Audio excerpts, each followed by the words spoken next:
See, I'm an outcast. I never live by the book. Go back to my past, you can tell by my look. I never had a smile, just a frown for these niggas. Every time I come around, I'm getting climbed by these niggas. Nigga, what's the problem, huh? And we supposed to be cool.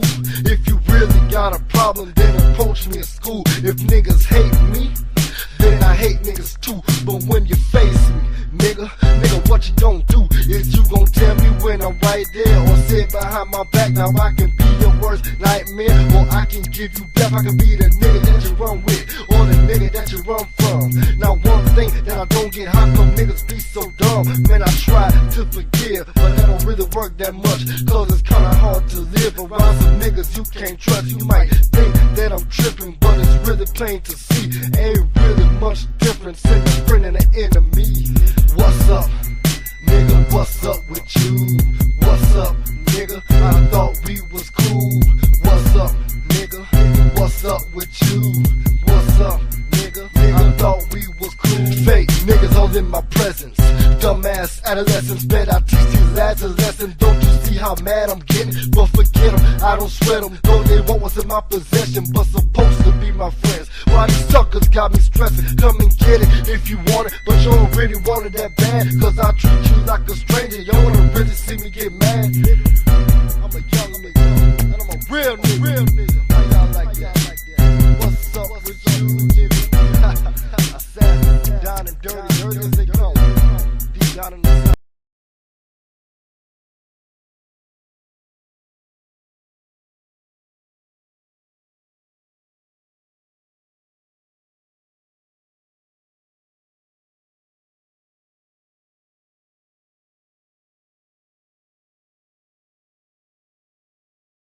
Got gold in the mouth, trigger with gold in the mouth.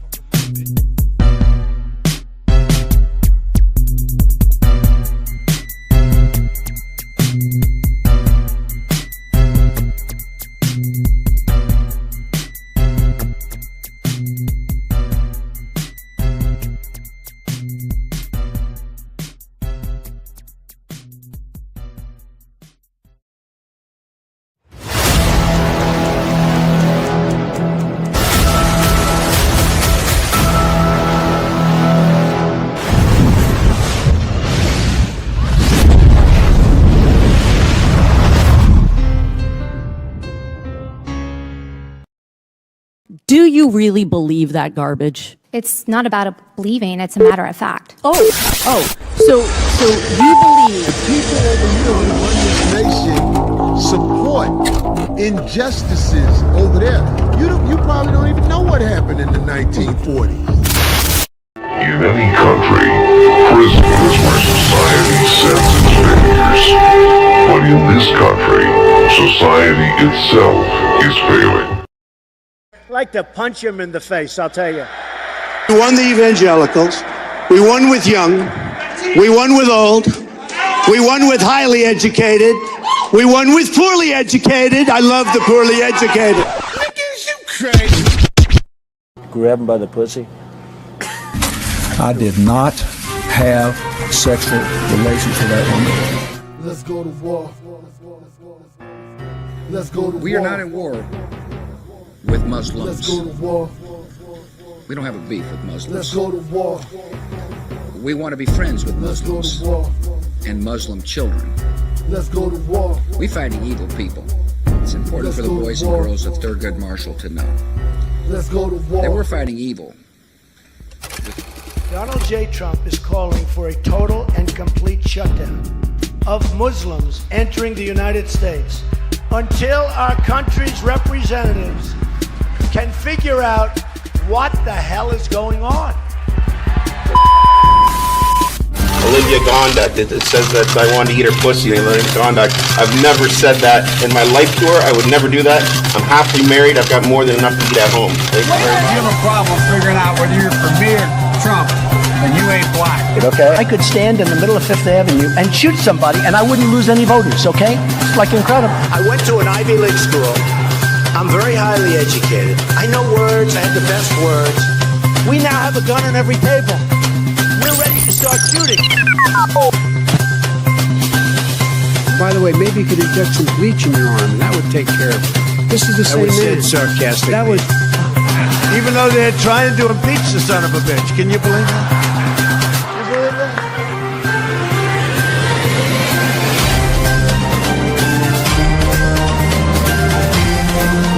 That's enough. Put down the mic.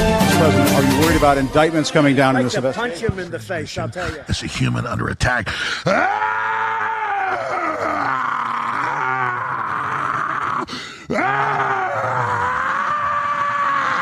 don't want reality. I'm asking the question, which one is better? That's exactly what it is. Got it on tape. What a stupid son of a bitch.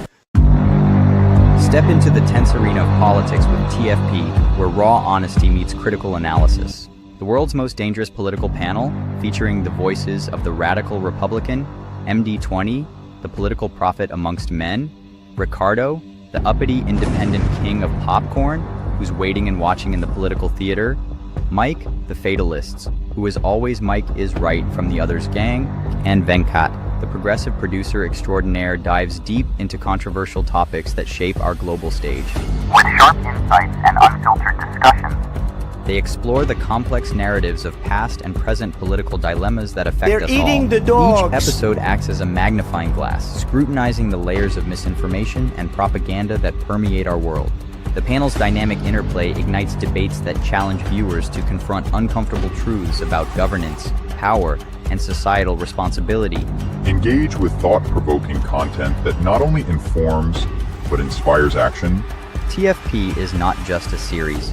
It is a call to awareness, urging audiences to participate in the political discourse and foster change in their communities. Now get ready to witness the strength of tape-fist politics. How stupid are these politicians to allow this to happen? Everything you saw on the news is sucker shit. It's sucker shit.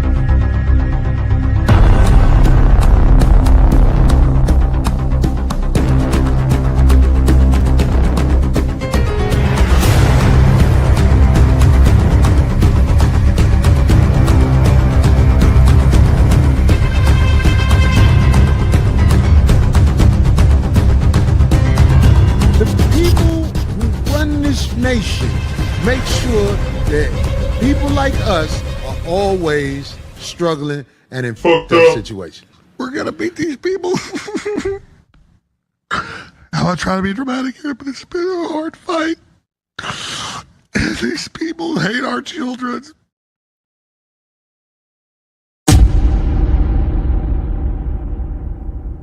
Hi, everybody. Good morning. We come on the air a bit early this morning with the very latest on the breaking news out of the nation's capital.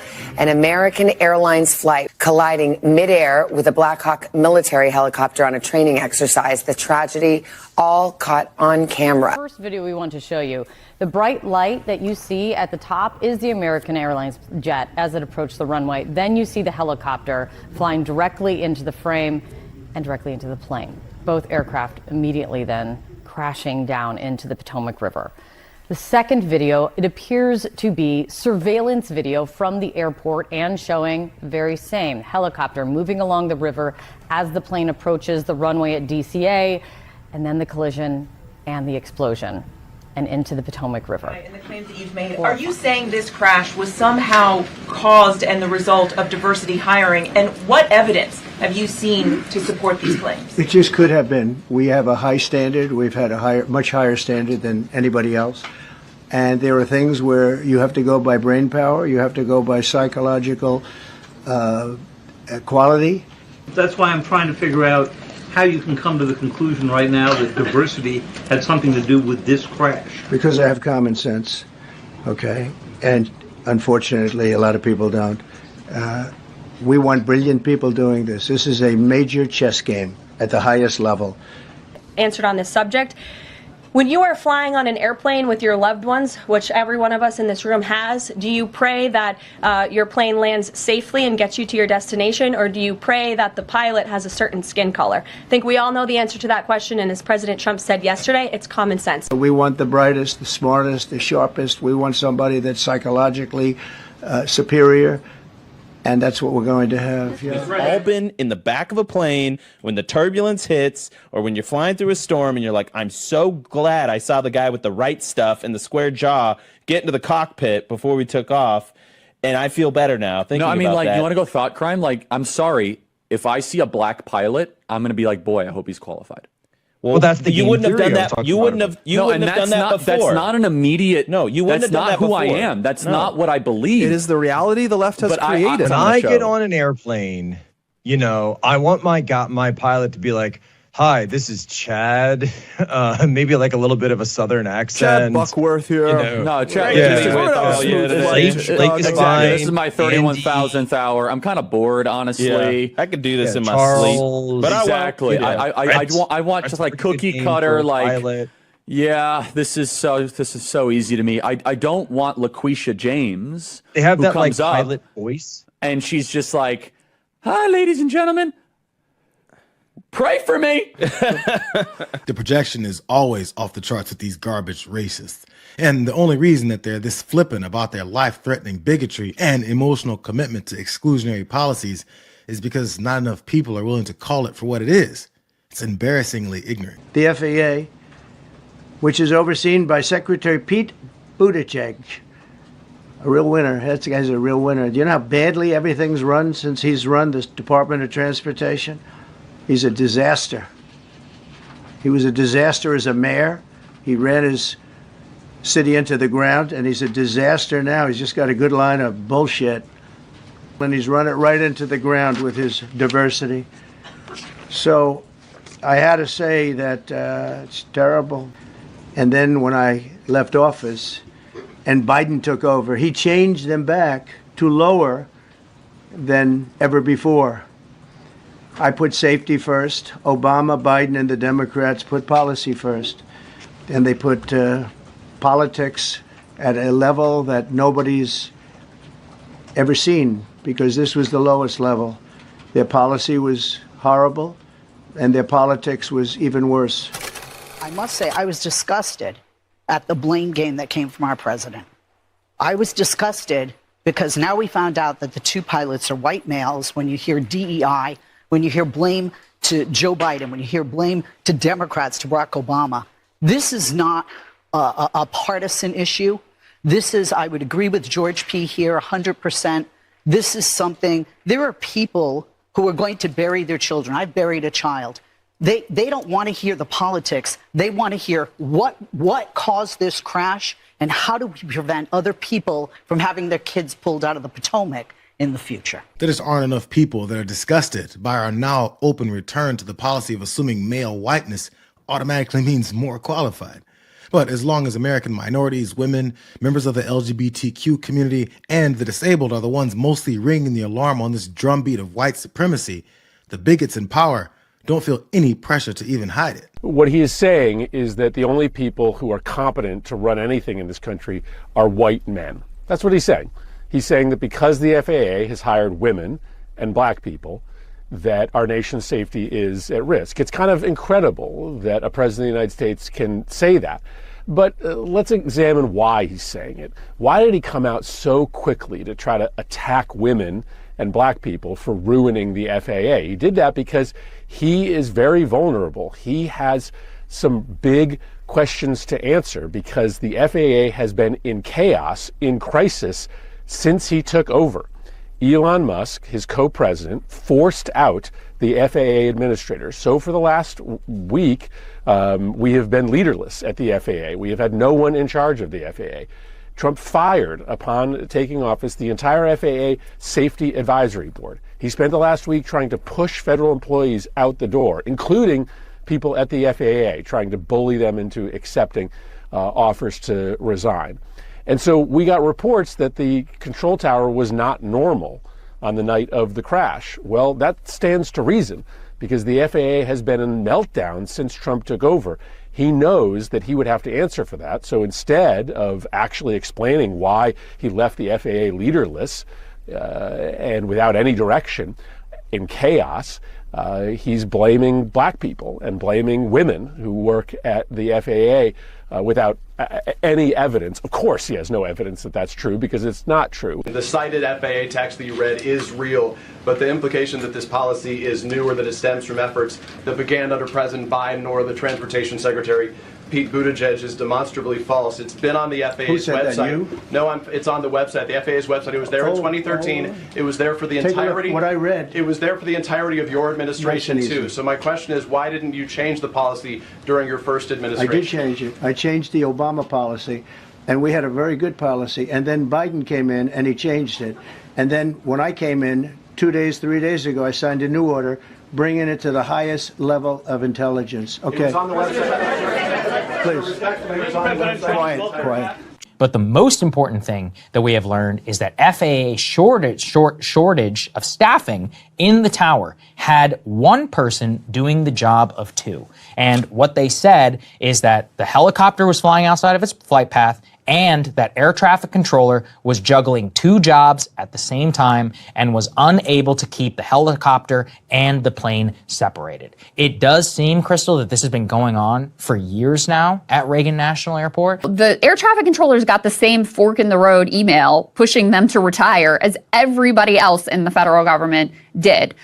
Then there was another Q&A email that went out that even more aggressively pushed everyone in the federal government, including air traffic controllers. This shows you, right, federal government is not a business. Should people be hesitant to fly right now? No, not at all. I've not hesitated to fly. This is something that it's been many years that something like this has happened. And the collision is just something that we don't expect ever to happen again. 48 hours later.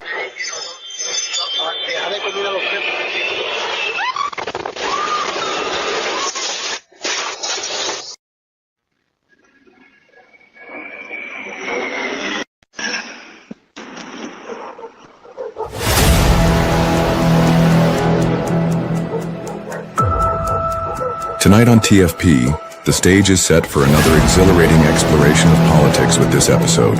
Join Ricardo, Venkat, MD20, and Mike as they delve into the dynamics that shape our world, offering their unique perspectives on current affairs, with debate and discourse at the forefront. Expect a lively exchange filled with insightful analysis and bold predictions. The atmosphere is charged with anticipation, as each voice brings forth a blend of experiences and varying positions, creating a tapestry of ideas that resonate with the audience. Join us for a night where knowledge meets passion and discover why Mike is right. Tune in for an unforgettable experience with the political prophet amongst men. This is TFP, Taped Fists Politics. Let's go.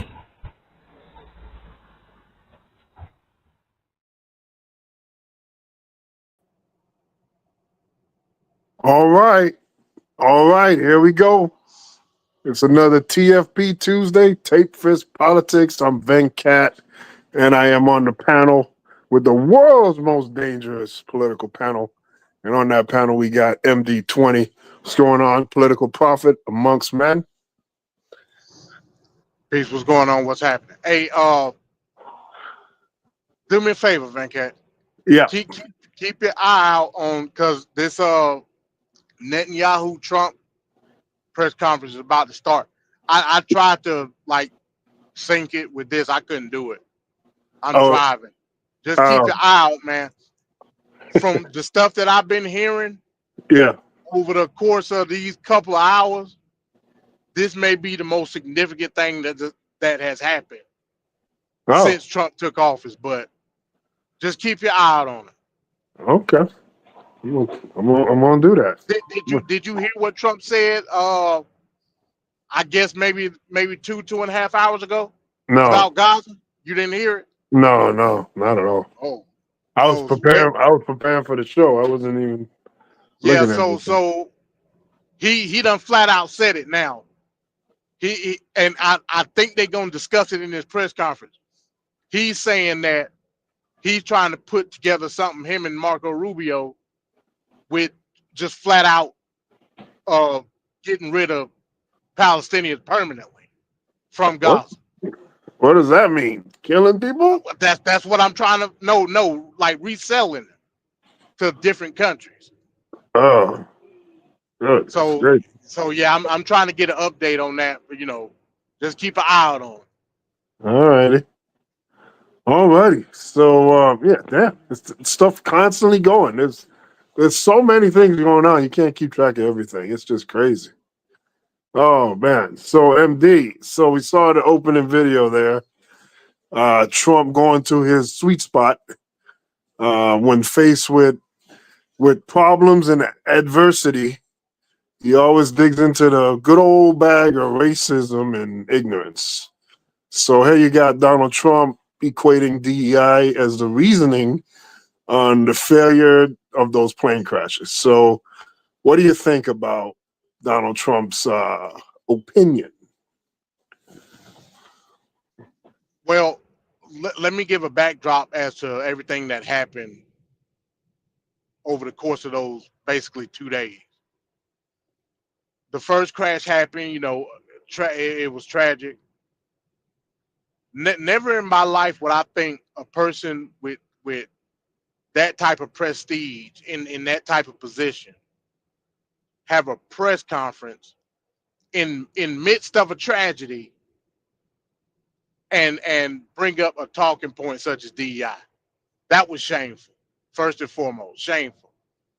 The family and kinsmen of the people that were killed in that crash should be up in arms, because you don't have the right in the midst of that tragedy to do what you did in that press conference.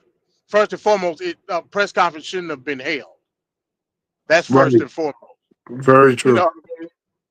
You should have just put out a statement, giving your condolences, and let the investigation take its course. You didn't do that. Any sensible president would have done that, but you didn't do it. You chose to formulate a talking point based on the tragedy of itself. The family. MD, Go ahead. do you think that he was trying to get ahead of something to try to, establish a narrative and to take the focus off of maybe some of his failures that may have contributed to this? Well, I'm gonna get into that too, because I don't look at what's currently going on in the FAA as a result of that crash. I just don't. Further reviewing it based on all the implications, whether it would have been Trump or it would have been Kamala Harris, there still would have been a shortage of air traffic controllers. You can't stop it. Well, you have to go through rigorous training to be an air traffic controller. To your point, because I know where you're going. Okay, go ahead.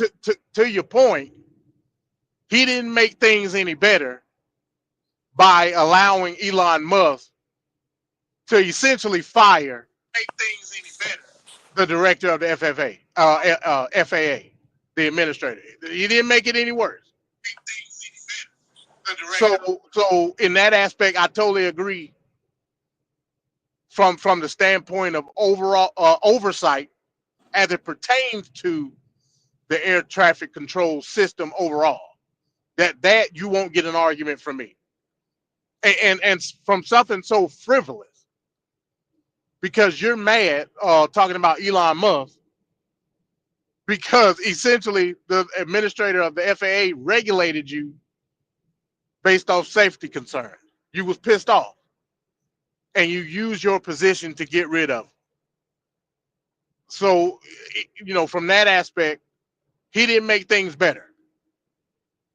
But at the same time, based on the lack of I guess you would say, efficiency when it comes to the overall aspect of the air traffic control system, I can't put that on Trump. I just can't do it, because it would have been there regardless.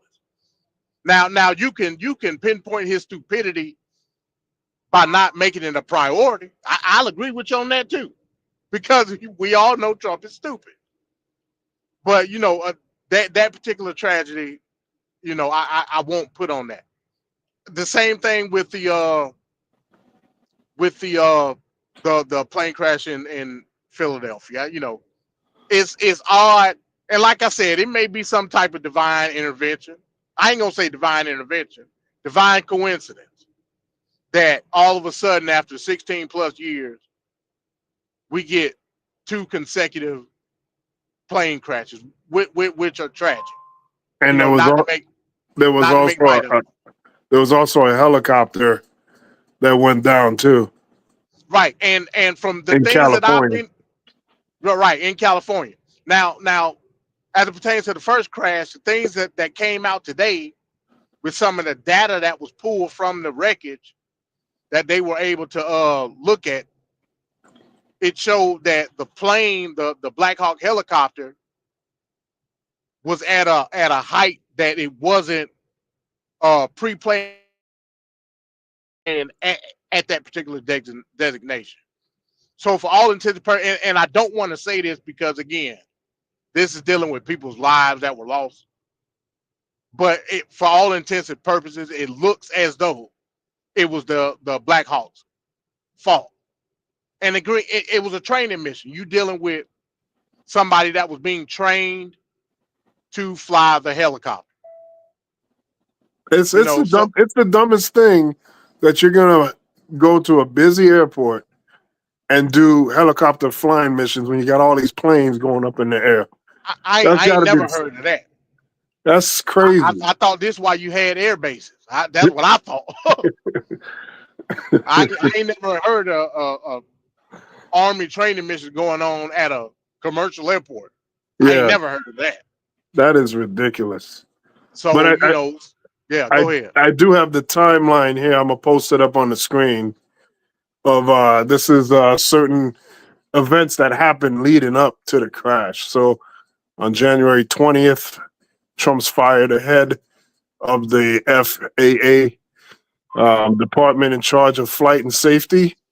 On January 21st, Trump freezes hiring 4 air traffic controllers. On January 22nd, Trump disbands the Aviation Safety Advisory Committee. On January 28th, Trump sends out a buyout retirement demand to existing employees, removing experienced safety staff, essentially trying to make people quit those jobs. And then on January 29th, of course, we had the first American midair collision in 16 years. So it looked like Trump, knowing all this, was trying to get ahead of a story and put something out there for the masses to think about and to make the quote unquote fake news look like they're attacking him unjustly again. That's what it looked like. Well, yeah, I agree with that. But to use the argument of DEI, that's probably the most egregious. And if we look at it from a standpoint of okay, let's I guess put a spotlight on DEI as it pertains to FAA. You're talking about less than 7% of black air traffic controllers. So, and if you want to go to the pilots, it's even less of a number. So, like, what are we talking about?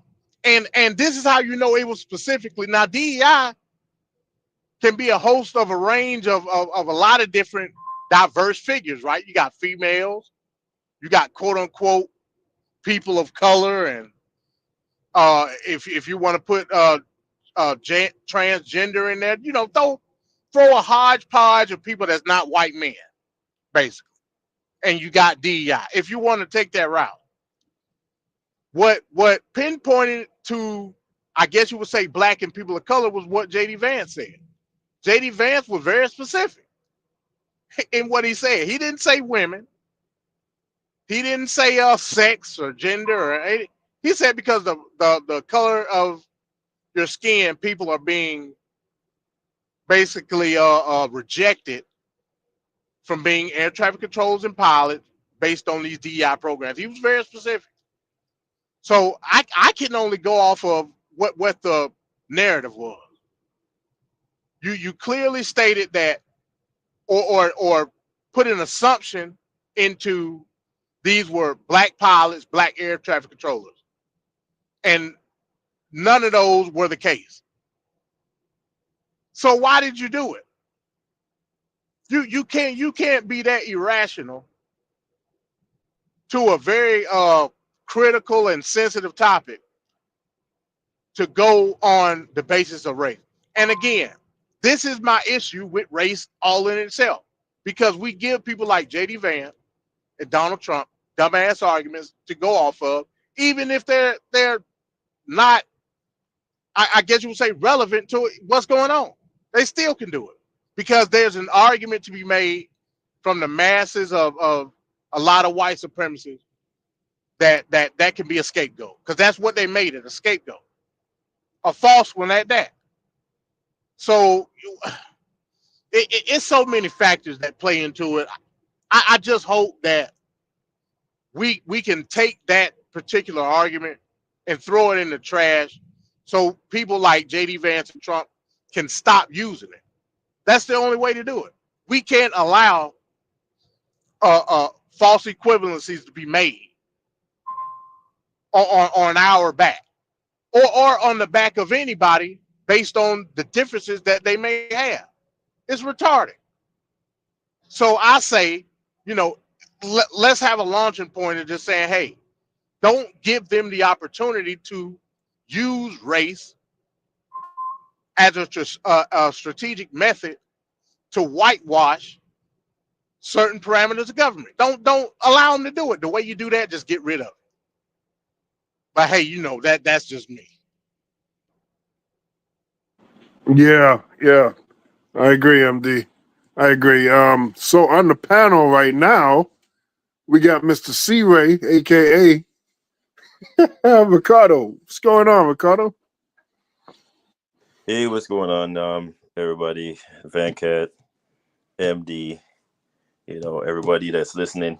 It's a plethora of things going on right now in aviation that is quite very fascinating to hear the narrative that's being spun. Shout out to Bones and Mr. Straight Talk out there. Yeah, just to pivot off of what MD was saying just now.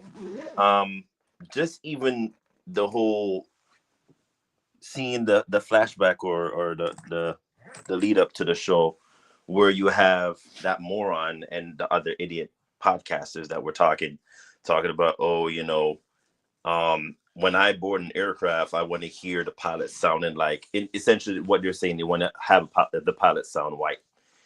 You can't win in this country when it comes to the whole dog whistling of what these people paint sometime. Like I said, I face this every day at work. Even when I try to sound proper and prim, just in other words, try to sound white, speaky spoke to these folks, it still doesn't matter, because again, it's like, I don't know if it's a problem or issue. The issue is that they don't like seeing minorities, if that's the word, or black people, if that's the word, in certain positions. That's the issue that you're having. So when it comes to DEI, it sounds like black. If I could throw that out there, I'm just gonna say it. Anything that pertains to black is DEI, and that's what they think. So it's very, very fascinating to hear it being spoken out loud now, because when you even go online, it's like, certain initiatives are being pulled back, and it's like, oh, but we thought it was just the black people. No, baby. DEI means everybody, including you white folks too. So there's certain situations where, you have white folks that are being hired because they're white. Yeah, it's a thing. So to spun this whole narrative that DEI is just strictly just black people, or I want to say quote unquote minorities, meaning like Spanish or Indian or Chinese, it's utter bull. It's everybody in one thing. But when we try the all lives matter things, this is the same thing that's applicable to DEI. It's very fascinating to see. But let me paint you a picture of what DEI looks like. So I have an uncle who is a captain for a very prominent airline. I want to say number 2, because there's like the major 3. So out of the major 3, there's 2 big top 3 airlines. He's a captain, of course. And when people board an aircraft, the first thing they ask for is, if there's an issue, they're gonna speak to the captain. Of course, the captain is black. He's my uncle.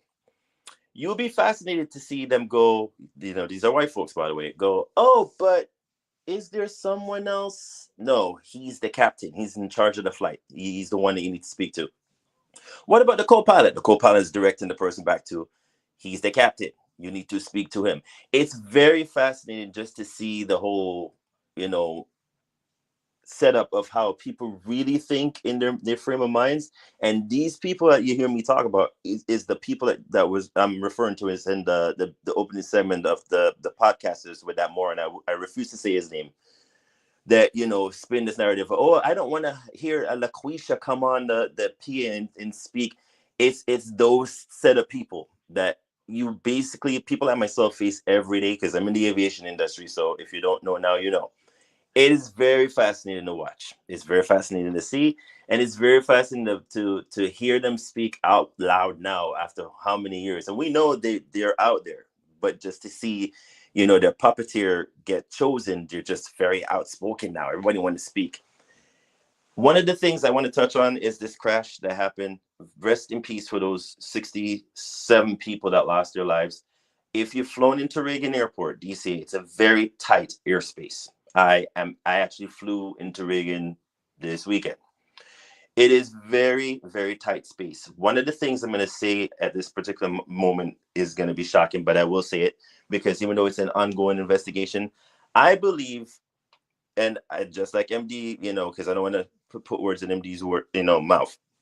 I believe the military folks are at fault. And one of the reasons why I believe they are at fault is because that aircraft was landing. It was descending at a certain pace. They were asked, do you see them? They said yes. I think they didn't see them and they tried to gun it. And when I mean gun it, it's the equivalent of you having someone try to race a train because, you're trying to beat the train going at a certain periphery. And you're like, all right, I'm going to try to beat the train going over the tracks, even though you're not supposed to. That's what I'm going to give kind of like a visual aid of what I think might have happened. They might have saw it the last minute and tried to gun it. But instead, if you see the multiple video angles, slammed right into that poor plane landing. One of the saddest moments is, and they always tell you the worst moments of traveling is either during takeoff or landing, because during any moments of those, segments of travel, the worst can happen. You can't stop, a plane accelerating at how many miles per hour. You just can't. You could pull the brakes and even then you pray for the best for it to stop in time. Landing is the same equivalent. You can't stop once you're descending at a certain pace because you're accelerating. It's when you're pulling those brakes on the runway, it's a whole different thing. It's the G-force, it's gravity, everything is counting against you. So it's one of those things where I feel the military is at fault. Why they're flying at a certain pace where there's commercial airlines descending is beyond me. Again, this is the Capitol. They said they were doing drills in case that the Capitol was attacked for God knows what reason. You could have done this during the daytime. At night, I don't know why. But they chose to do that, and these people promising people lost their lives. You had an activist on board. You had figure skaters that could have went on to win, numerous medals for the Olympics, ice skating in the Winter Olympics. It's a lot. It's a lot to take in. But for the fact that they use the narrative to spin or politicize this tragedy is beyond disgusting to me. And again, I don't know how the American people feel about this, but you did certain things you just don't do. And what Donald Trump did disgusts me beyond my core. It doesn't surprise me one bit.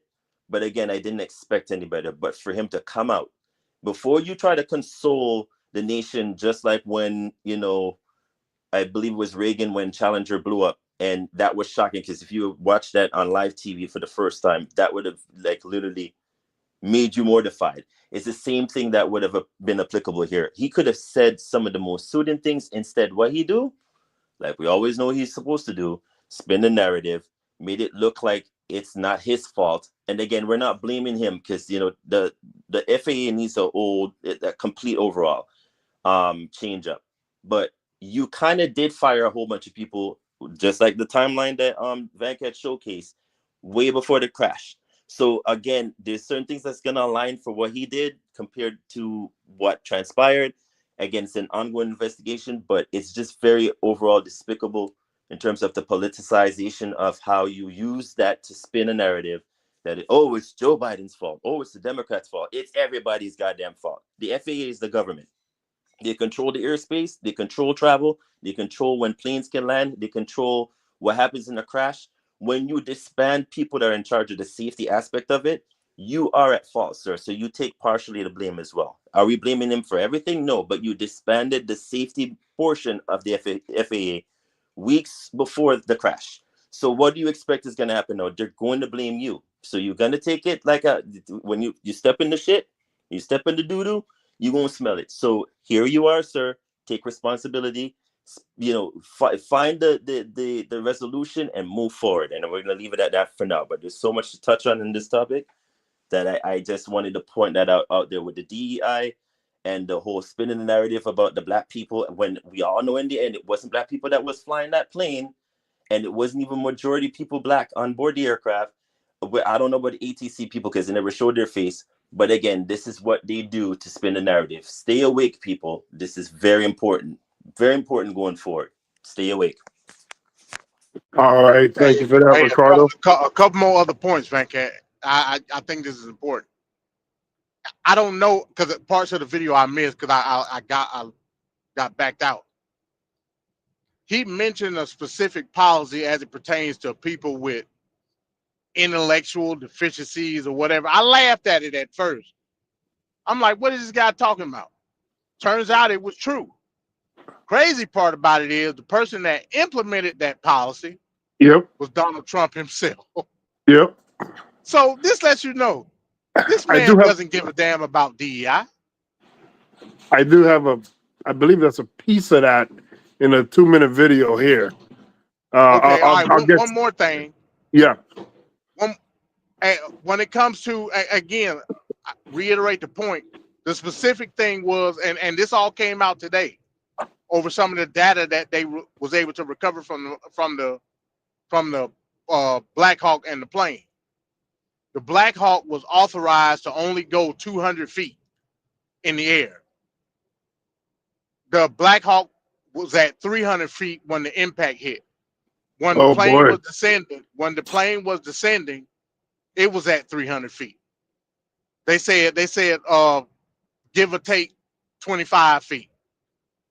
So it's real. I could say I think, but based on the data, it was the Black Hawk's fault. So as far as litigation, it's coming directly from the federal government. Not only, you could try to pin it on air traffic control, which you may have a compounded injunction put into place where everybody gets.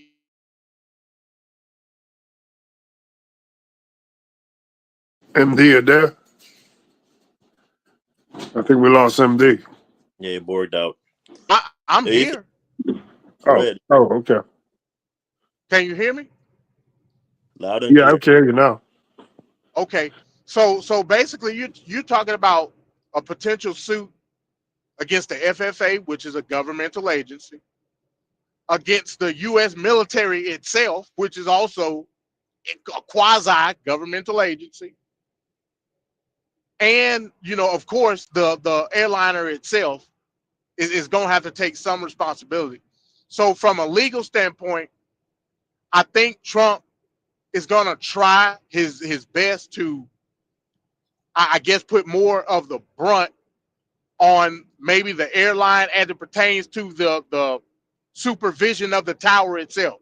Because, as always, at these airports, depending on which hub you're at, part of that responsibility in the tower, even though, again, air traffic controllers are employed federally, the tower itself takes most of the brunt, which is, if it's a hub, I'm not saying this is for all, like in Atlanta, the hub itself is mainly responsible for the tower. and the innards of the tower, I guess you could say. So Trump might try to do something like that, where he try to put more brunt on the private sector side than the public sector, which would be the governmental agency. I just wanted to say that. Yeah, but if that's the narrative they're going to spin, lest we forget this, they're trying to disband TSA as well. How is that going to work? Because remember, it was privatized before 9/11 happened, and then look what happened years after. So then the same government turned around and said, "But wait, you guys were privatized. It was all private, and this is the issue that you guys are facing. So let's just create a super agency that could do the security."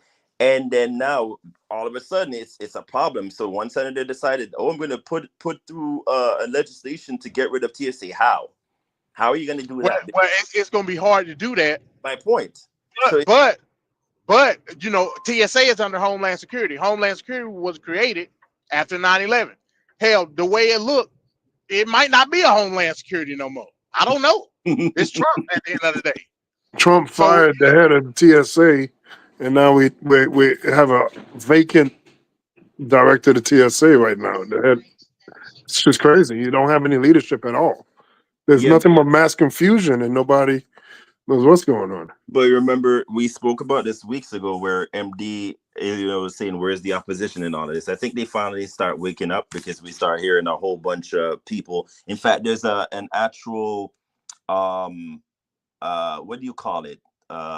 When you get a gathering of people, doing a whole bunch of like, I guess they're coming together to raise hell and do, I wouldn't say mob mentality, but they're doing protesting right now, saying hell no to Elon Musk and all of this. So I guess there's a whole bunch of people now that are like, okay, well, because now if you've heard, correct me if I'm wrong, MD, they're based on what we're hearing. Once Trump put in the injunction to have Elon Musk go in and stop Treasury and all this stuff, most people are not going to be getting their checks going forward. So that impacts everybody, not just one group of people. Everybody gets impacted. So I guess a whole bunch of people are like, "Oh, wait a minute. No, we can't have that happen." So they're now waking up in terms of masses, but wide in terms of interpretation wise. They're now saying, okay, so we can't allow Musk, like he's overstepping his bounds. Only Congress and the Senate can do certain things. How is this one man coming in and telling people how to do? So they're putting in they're going back to the law books and saying, okay, well, if you do that, we're going to sue. And Elon Musk is smart enough to put like young people in certain seats, because he knows eventually he's going to get sued. So who's going to get the brunt of the blame? The people he put in the chairs to then navigate all of this. So again, people need to be awake, stay awake. It's very important right now.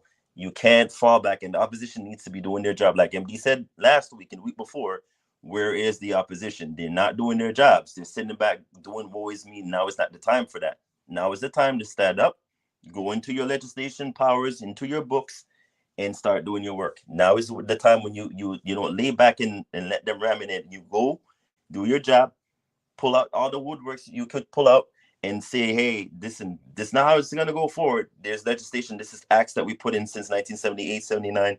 This is what we're going to use to block your injunction, and we're going to sue you from doing that. And that's what they're doing. So we'll see what happens. All right. So here's the just about 2-minute video here. Some more of Trump talking out of his ass.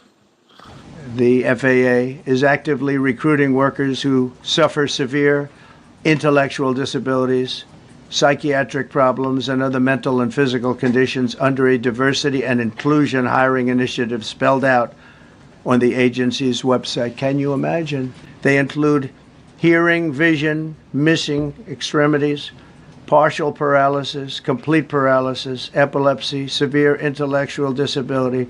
We have to have our smartest people. It doesn't matter what they look like, how they speak, who they are. It matters intellect, talent, the word talent.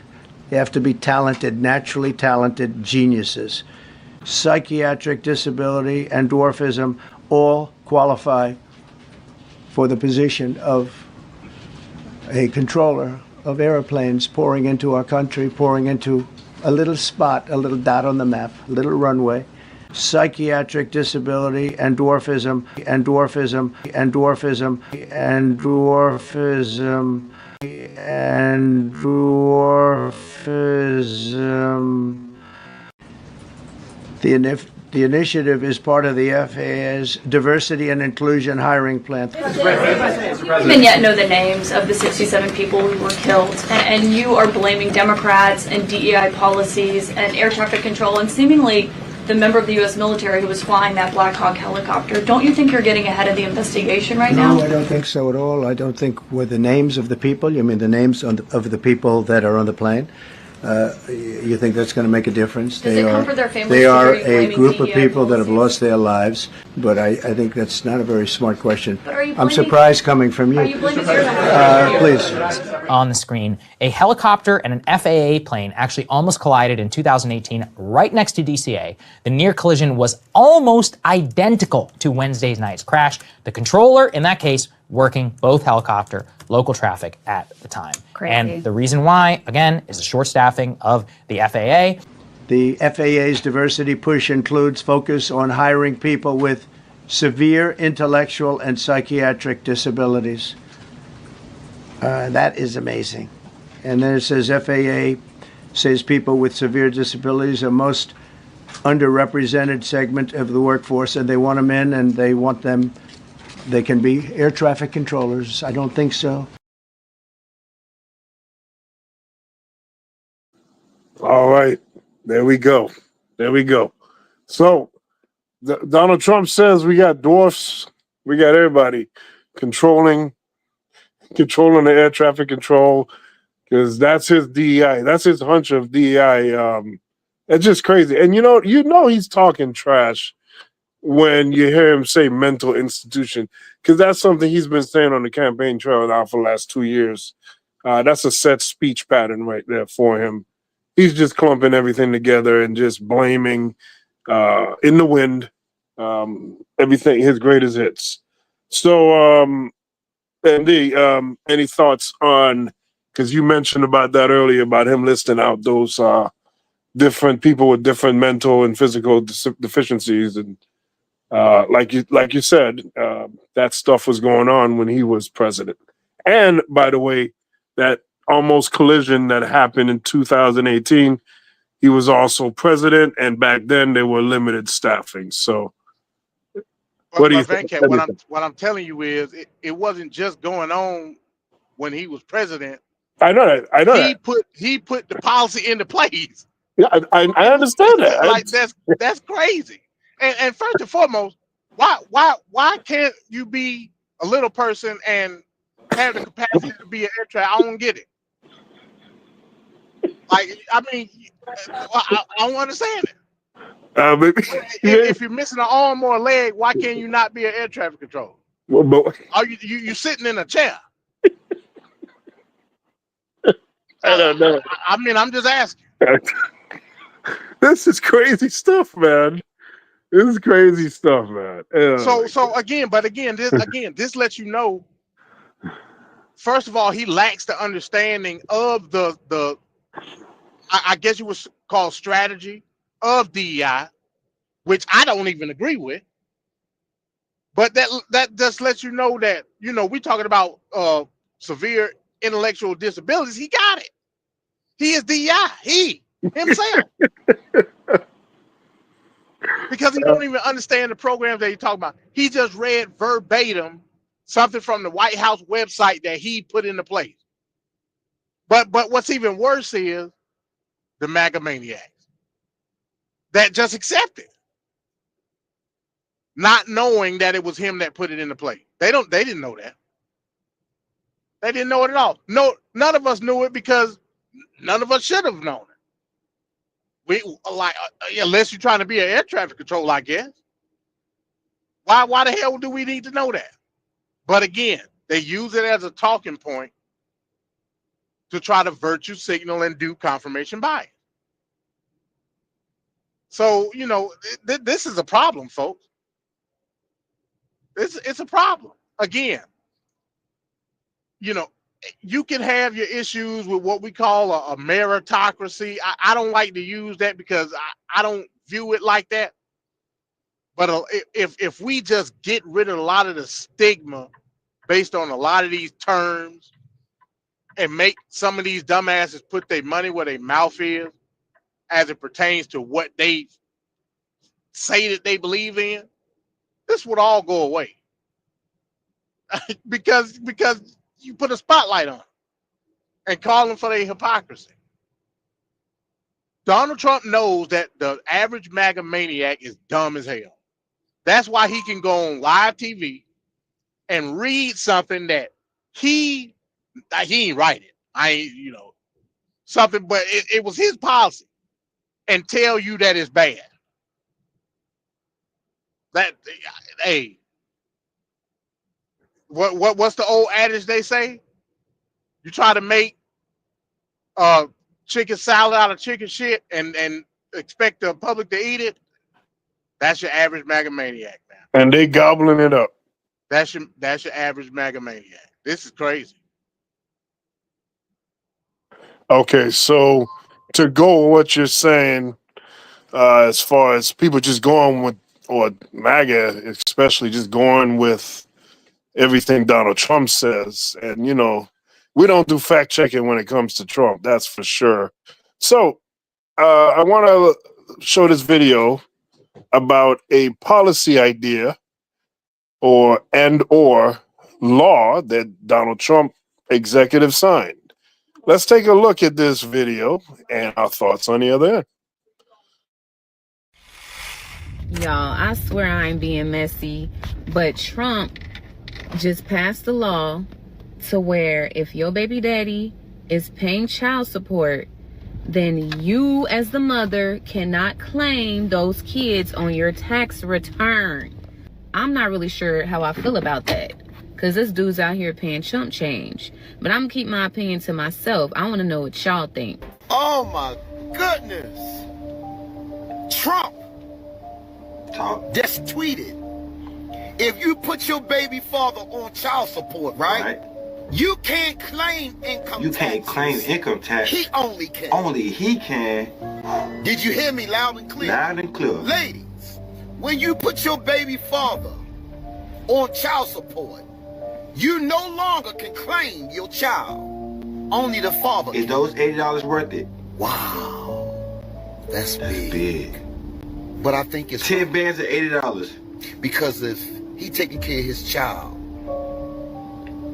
and he doing what he's supposed to do, and you still taking him downtown, and you still can claim the kids on your income tax, only one of y'all can claim. Only one of y'all. Like, I was all for fucking Trump, dude. I was all for Trump. And then hearing this whole fucking thing of like, so yes, I have my kid's dad on child support, okay? I get $200 a month for both of them, okay?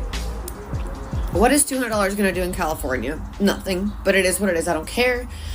It's something. It's like something for me to take the boys out and do something fun since I can't do it on my own. Now with Trump passing the law that if your kid's on if you put your baby dad on child support, they're gonna be getting the money from the child, like for child tax. How the fuck does that work? How does that work, dude? I'm literally the one that takes care of them 24/7, have for the past 10 years. How can he file and get all the fucking money when I'm the one taking care of them? He's been MIA for like 7 months. What? So while everyone was busy worrying about the TikTok ban, did you see Trump's tweet saying about child support? How if you receive child support, you can no longer file for your child for taxes, and the person who pays child support can. Trump passed a new law that whoever is paying the child support will get to declare those children on their taxes. At birth, the blood test must be given. Why? Because 99% of the time on every motherfucking talk show, he is not the father. As a mother of 4 children, my kids have 3 different dads. I saw Trump's new law, and I agree. If a man is willing to pay child support and they are willing and forced to pay medical support, by them claiming the kids on their taxes, it gives them a break too, okay?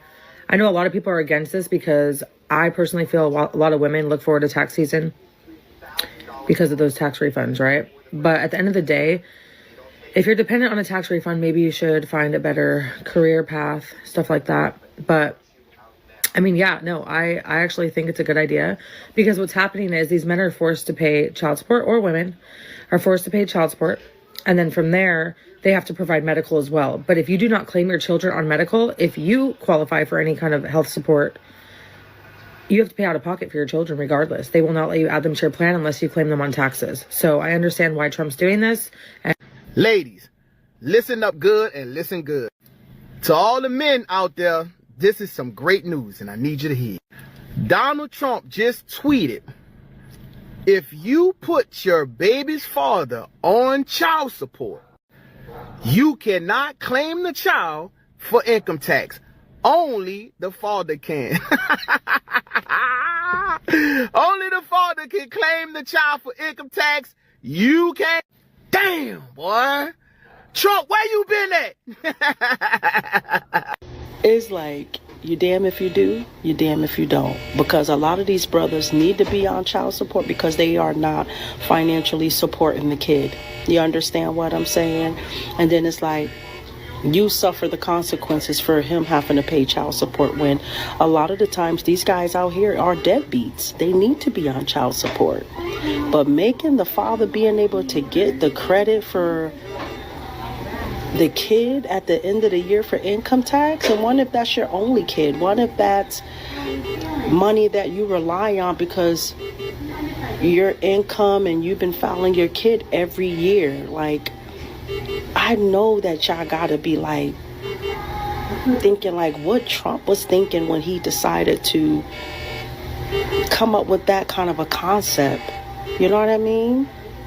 It's just crazy. Suggesting that Trump will put a new child support law into place. Thank God that we do got a president who care about men's rights. He's aware of the fact that men are the leaders of the world. We build things. We have built the United States. And now, of course, women has helped us in plenty other ways, but we are the ones that shouldn't be taken advantage of by our own family courts systems. I completely agree with that. Like, I'm on Trump's side with that because some baby mamas is bitter as fuck.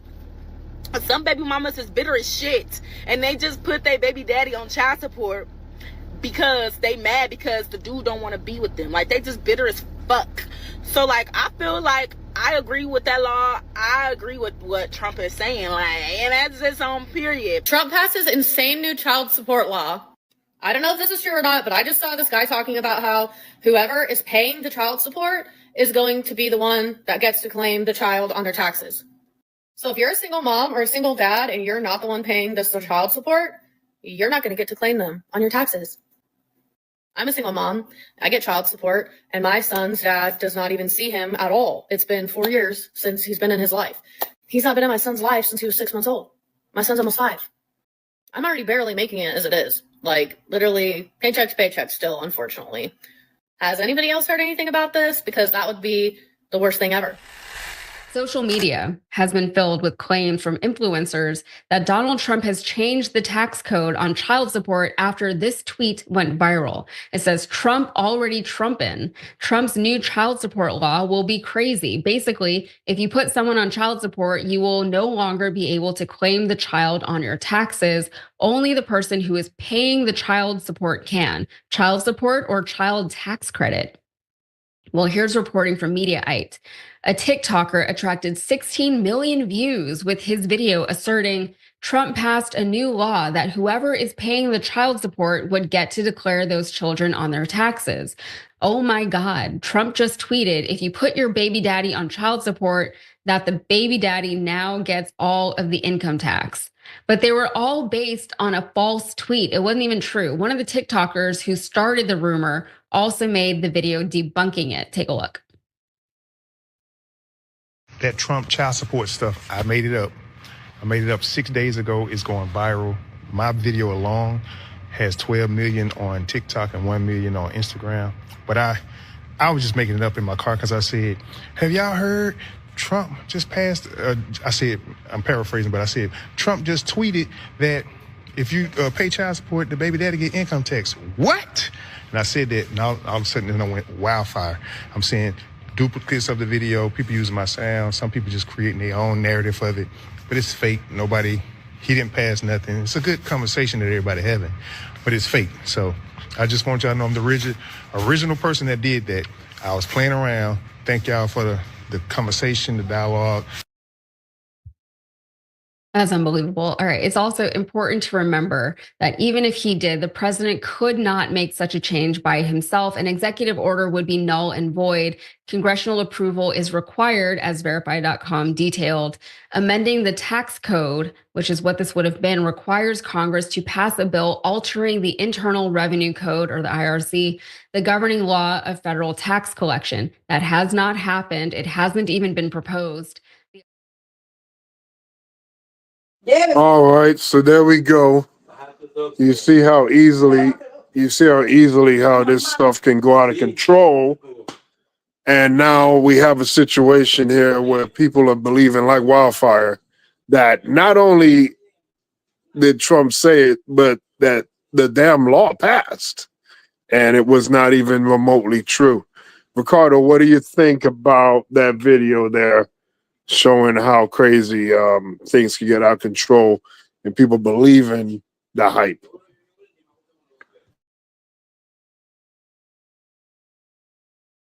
So yeah, it doesn't surprise me one bit in terms of how the state of how everyone is so fickle at this particular junction. It's very scary and shocking that anything can catch like wildfire and people are quick to believe and not doing the actual homework of researching. But it was a great conversation to be had, and it's fun to watch, women particularly freak out and lose their minds out of the aspect of, how dare the deadbeat baby fathers and daddies that don't take care of their kids get to file income tax and get that money instead. It's one of those conversations that is so funny to watch, the interactions of how everybody's state of mind and in terms of how they interpret the whole thing and how everybody has their own opinions on it. But again, folks, it was debunked not long after it was released as a, I guess, thread or a viral thing. So, it still is a topic of conversation even up until now. And again, people have failed to do their due diligence and do their research. It was debunked. Immediately it came out. I think it was 2 days after. People were like, oh, this is not true. But people, it's still spinning out of control. But it's fun. It's like Chinese telephone. You see one thing in one ear and it comes out the other. And it from the moment it came out viral, it's been spun in different narratives. So it's very fascinating to watch. But MD did bring up this point a week ago and a week before prior, that American people in general are very fickle-minded. I don't know if it's the 15 minutes that, there's always a distraction somewhere and people just get caught up in the foolishness. And for whatever the reason, they just lose their minds. And then not too long after, it's like, oh, I forgot about that. We talked about this like 2 seconds ago. That's the kind of world we live in. It's very scary. Very, very scary. It's like history repeating itself again, and we don't even know how to even deal with this. But again, I cannot stress this enough, people. Do your research, please. I beg you. Do your due diligence. Stop listening to it, because what's going to end up happening, I'm going to tell you what's going to really happen in the future when you have these Elon Musk and all these people come about. Misinformation is going to be spread, and you can't even tell the difference anymore between what is actual fiction and nonfiction and what is real and what's not real. It's going to get to that point where I don't even know if people are going to be able to tell the difference between real news and fake news. We're getting to that dangerous precipice, and I think people now need to wake up and smell the coffee. It's that important for you to do your due diligence. I'm not saying you believe everything the media gives you, but at the same breath, if you hear something, research it, do your due diligence, and go for it from there. Don't just listen to everything that's been spun to you and then you take it for face value. It's like, go with the famous tagline that Mr. Straight Talk tells you every single time he closes his show. It is that very much important. Please do your due diligence. I'll leave it at that. All right, thanks, Ricardo. MD, what's your thoughts there on that? Yeah, man. The PPAM does not waste time on social diversions. I ain't really got nothing to say on it. All I can say is forgive them for they not know what they do. And that's it. I ain't got nothing on that, man. Okay. All right. So okay. All right. So let's go to the tariff issue now. First, we'll start with Canada. Canada and the United States, solely due to Donald Trump, is opening up a whole war against Canada because Donald Trump wants Canada to secure the border and do all these things that he wants because he believes that drugs and different things are happening at Canada's border. I don't know if that's a truth statement or not. Don't really think that would be a true statement, but for whatever reason, Donald Trump believes it. So that was enough for him to go all-out war on one of the so-called nicest places in the world. Let's take a look at this. We'll be back. Can you see by the dawn's early light? Some fans at last night's Ottawa Senators game making no secret of their displeasure with the Trump tariffs. The American national anthem met with a rousing chorus of boos just hours after the U.S. president confirmed a 25% tariff on almost all Canadian imports will begin on Tuesday. Tonight, Canadians brace for economic turmoil as the reality of a full-blown trade war with the U.S. sinks in. They owe us a lot of money, and I'm sure they're going to pay. As Donald Trump ratchets up the rhetoric, new details about Ottawa's plan to hit back. We didn't ask for this, but we will not back down. The real fear about what comes next for crucial Canadian industries. It's devastating. It'll devastate us, and it'll impact quickly. And the anger growing across the country. I think it's disgusting. I think we should do everything we can to buy Canadian. Retaliatory tariffs will hit a wide range of U.S. farm products, raw materials, and manufactured goods. The majority of provinces already taking U.S.-made alcohol off the shelves entirely.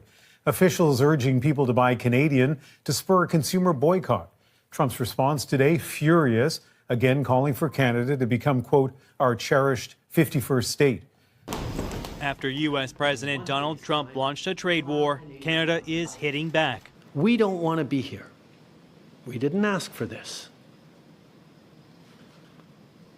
But we will not back down. And now Ottawa has published a detailed list of the $155 billion worth of American goods Canada will target.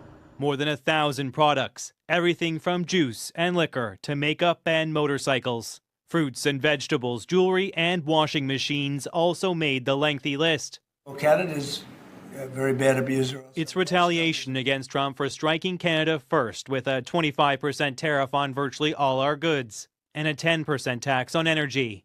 In this moment, we must pull together because we love this country. Trump's tariffs will be devastating for the Canadian economy. So many products will be priced out of the U.S. market. And the impact will be dramatic. It's going to be quick. More than 2 million jobs are tied to U.S. exports, and the premiers say hundreds of thousands of them could vanish. Ottawa is planning some sort of aid for those affected. Canadians want us to stand proudly against this kind of action, but to support one another. And we'll be there for as long as it takes, with whatever it takes. To prop up the economy, Conservative leader Pierre Poilievre is demanding Trudeau recall Parliament to cut taxes and greenlight major energy projects. It is insane that in this great crisis, Parliament is shut down. Some Canadians are already lashing out, booing the American national anthem at a Toronto Raptors game. Canada's top diplomat in Washington is trying to smooth things over. still promising to crack down on drugs and migrants at the border to satisfy Trump's stated concerns. It's hard to know what more we can do, but we're obviously open to any other suggestions that come our way. Donald Trump is reacting to Canada's counter-tariffs. A defiant Donald Trump returning to Washington, digging in for a fight. In this moment, it seems unlikely a trade war can be avoided. I'm speaking with Prime Minister Trudeau tomorrow morning, and I'm also speaking with Mexico tomorrow morning. And I don't expect anything very dramatic. We put tariffs on. They owe us a lot of money, and I'm sure they're going to pay. Trump is undeterred, despite his own warnings of difficult times ahead. Writing on social media, will there be some pain? Yes, maybe, and maybe not. It will all be worth the price that must be paid. Donald Trump saying no more. We're not going to be taken advantage of anymore. Border security concerns and stopping illegal drugs may be the official reasons the Trump administration is using to justify the tariffs. But according to the vice president, tariffs will also generate revenue to pay for Trump's campaign promises. We are committed to getting America back on a sustainable fiscal pathway. Part of that, we really think the president believes, is the tariff equation. J.D. Vance seemed to change the goalposts again, writing on social media, "Spare me the sob story about how Canada is our best friend. Is the government meeting their NATO target for military spending?" Within Trump's inner circle, there's not much sympathy for America's trading partners. So economically, yes, they will feel pain. They will feel what this consequences are, and will be able to continue to go forward with a president who's strong, who's putting America first.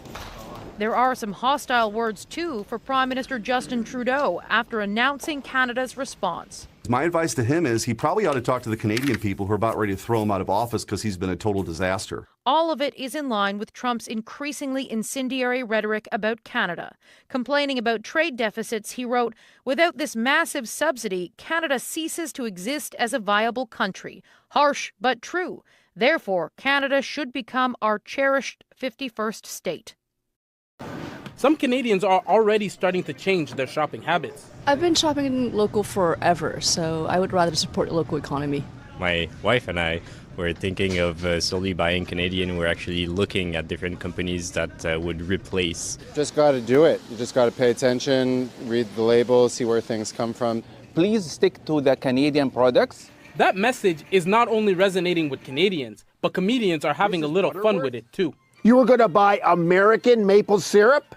Oh. Okay, that costs way more. So does freedom. Prime Minister Justin Trudeau, along with premiers from across the country, are encouraging people to buy Canadian. Experts warn, though, it might be hard to tell what's Canadian and what isn't because the North American economy is so intertwined. It says it right in the name, buy Canadian. Jared Roush has been helping Canadians find made in Canada products for years. He created a Buy Canadian page on the social media website Reddit during Donald Trump's first presidency. We're back at that point again, and this time it's a reality, so it's been growing in popularity like crazy the last week or two. Experts say the Buy Canadian movement could have an impact, but to work, it will need consistent buy-in from consumers. I cannot for the life of me figure out why you would impose and levy a tariff, which is usually levered at an adversary at best, if not an enemy, on our best ally. So we begin with the breaking news. A fresh trade war between the US and China has just kicked off. An hour and a half ago, the US went ahead with its promise of 10% tariffs on all Chinese goods headed to the US. China quickly responded and announced it's to do the same in a tit-for-tat spat that could impact the global economy. China's finance ministry is saying the measures against US goods would take effect next Monday. An extra 10% tax will be added to goods including crude oil and agricultural machinery. Hey, we are going to talk about these tariffs and the fact that the tangerine tyrant is already 0-2 in this little trade war. As it would turn out, our maple-flavored friends had a little surprise in store for us. As we all sat around and watched our country be sold to billionaires, they were putting together a little plan to put Pumpkin Spice Palpatine and all of his pals in their place.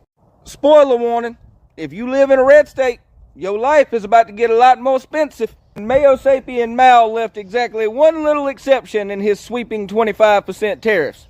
he only put 10% on energy. But Mr. Bartender, why would he only put 10% on energy instead of the full 25? You see, friends, by only tariffing energy by 10%, it absolutely shows they know the price hike is coming and the average red state cannot afford a full 25% increase. The reality of the situation is most of you red hat rockers couldn't afford a 1% increase, but 10% is absolutely a price he is willing to make you pay to prove his point. Exactly what point that is, we're all kind of still wondering, because there is absolutely no upside to this bullshit for anybody involved. Nobody will make any kind of money. The only reason the Bone Spur Bandit's even going through with this bullshit is because you idiots believed the lie and his ego is too big to back down now. But Mr. Bartender, won't this force American companies to start manufacturing our products instead of having to import them? No, you're just going to pay 25% more for them. But even if you were right, you're not, you're wrong, but let's just assume you were. Where the fuck they gonna manufacture all this stuff at? Who is going to man the factories? Unemployment is at an all-time low. Where exactly are you going to find the fucking workers? Exactly how long would it take them to be built? Where are the materials gonna come from? Do you seriously think a single company is going to tank their profits for the better part of 2 decades just so they can make stuff here when all they actually have to do is charge you 25% more and you will absolutely pay it? Will y'all ever get the molasses out of your asses and unfuck yourselves? All right, there we go. So we'll go with Canada's own Ricardo.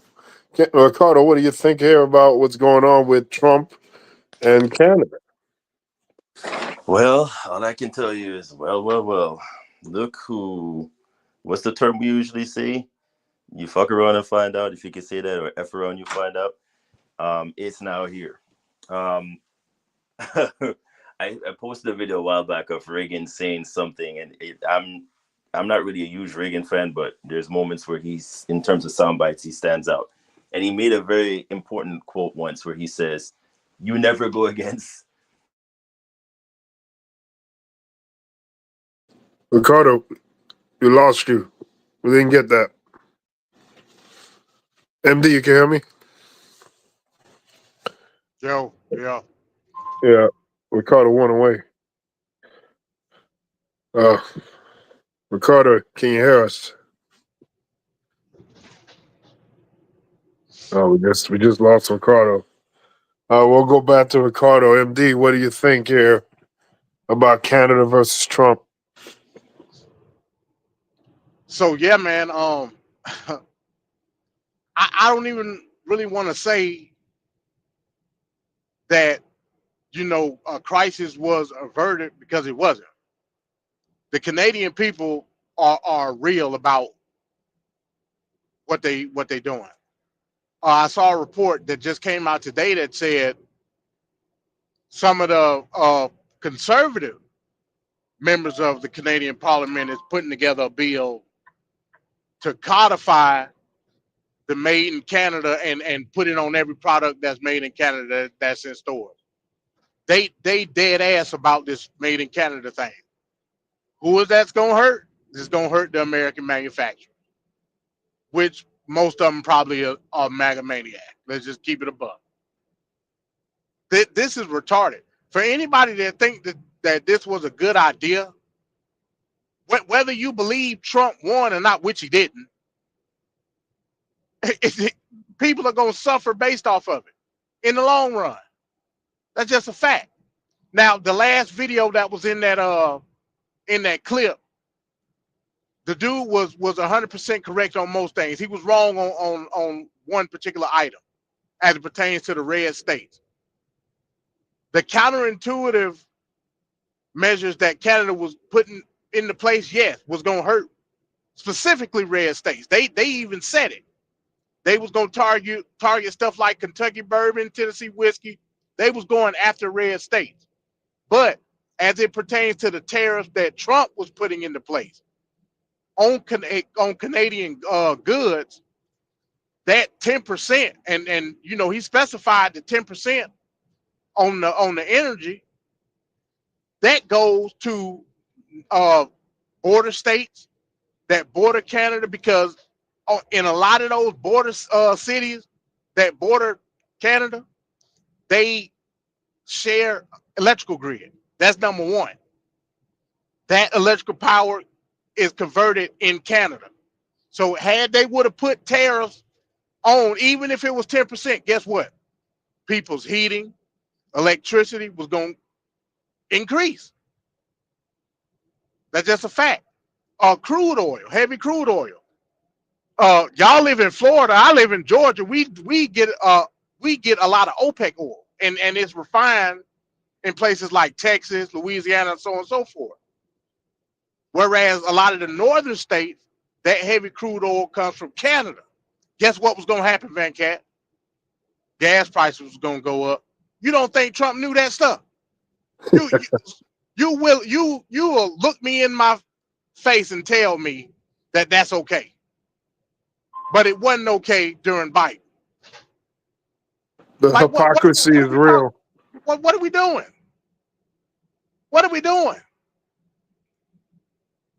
Not only that, when Trump announced the tariff plan on Friday, immediately the markets reacted.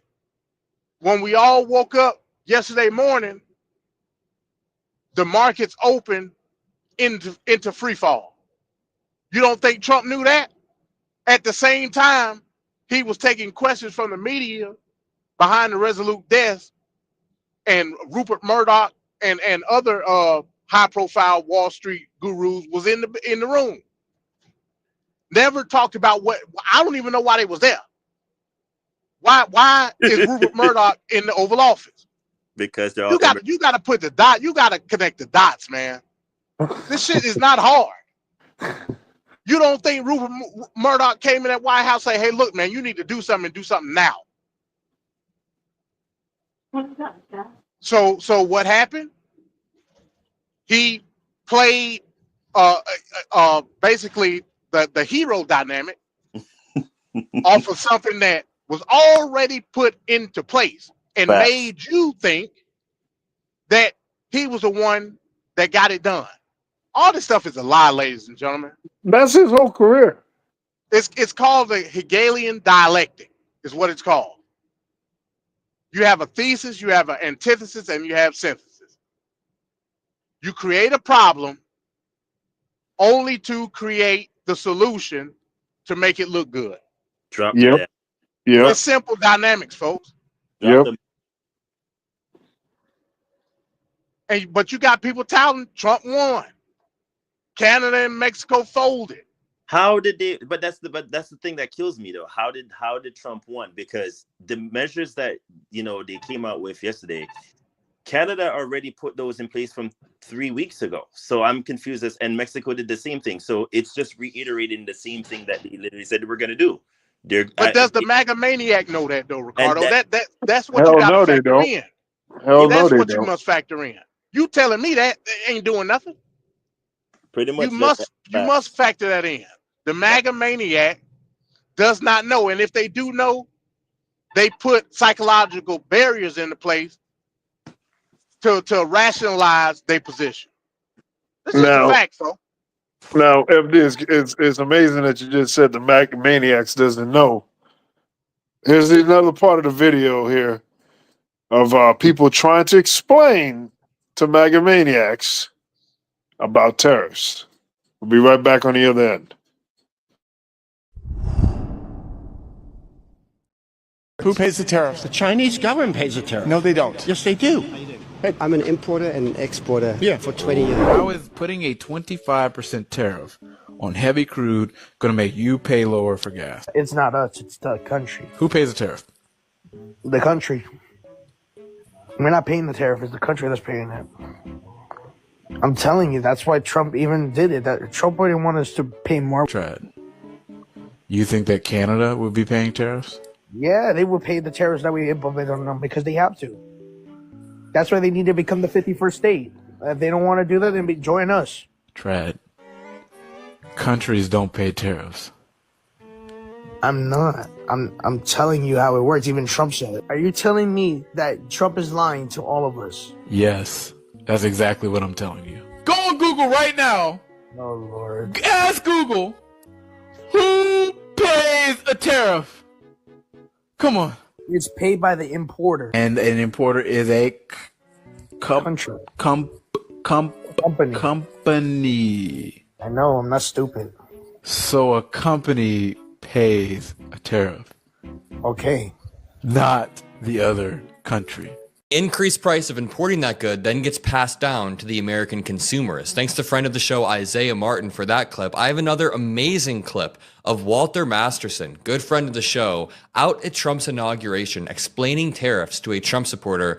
It's incredibly interesting to see how Trump supporters oftentimes don't understand the underlying civics at play. Therefore, they are very easily lied to. And Donald Trump honestly takes advantage of that. I say this all the time, but if Trump supporters don't know what an elector is, how are they ever supposed to understand the fake elector scheme and how damaging that is? If they don't know what a Secretary of State is, how are they supposed to know that the President of the United States is not supposed to call Secretary of States like Brad Raffensperger and pressure them? And we can go down the list when it comes to tariffs, when it comes to Medicare, every single issue. A lot of these Trump supporters, not all of them, a lot of them don't have a fundamental understanding of how they work, which allows them to be lied to easily. And if there's one thing we can admit that Trump is good at, it's overselling and then under-delivering. He's always been on TV, selling, and he did that with immigration, for example. Throughout this entire election cycle, he convinced a large portion of Americans that, number one, immigrants were the cause of inflation, immigrants were the causes of all of their problems on the day-to-day basis, and then promised to deport 21 million undocumented immigrants, which is what he says. It's just like, that's not possible without, number one, tanking the economy, without, number two, mass violence breaking out in the streets. Number three, that number isn't even real in the first place. 21 million undocumented immigrants you're going to deport. Number one, where are you going to send them to? Are you going to do it via plane, via bus? How many buses would that even take? How many planes would that take? The logistics of this are absolutely impossible. So what Trump is going to do is send ICE agents to certain parts of Chicago or New Jersey. We're already seeing this. They're going to do their routine deportations and just add a little bit extra racism, a little bit extra profiling. And then we're going to see the same level of deportations that we saw during Biden's presidency, during Trump's first term, which was actually way less than Obama's first term. Obama deported a lot of people during his first and second term because there is a routine amount of standard deportations. Because yes, we don't want people who have repeatedly committed crimes in our country if they're not here legally. So we deport people. There are purposes for that. But what I'm saying is Trump is able to sell this reality that's just not true. Let's watch this clip from Walter Masterson, friend of Who pays the tariffs? The Chinese government pays the tariff. No, they don't. Yes, they do. I'm an importer and exporter for 20 years.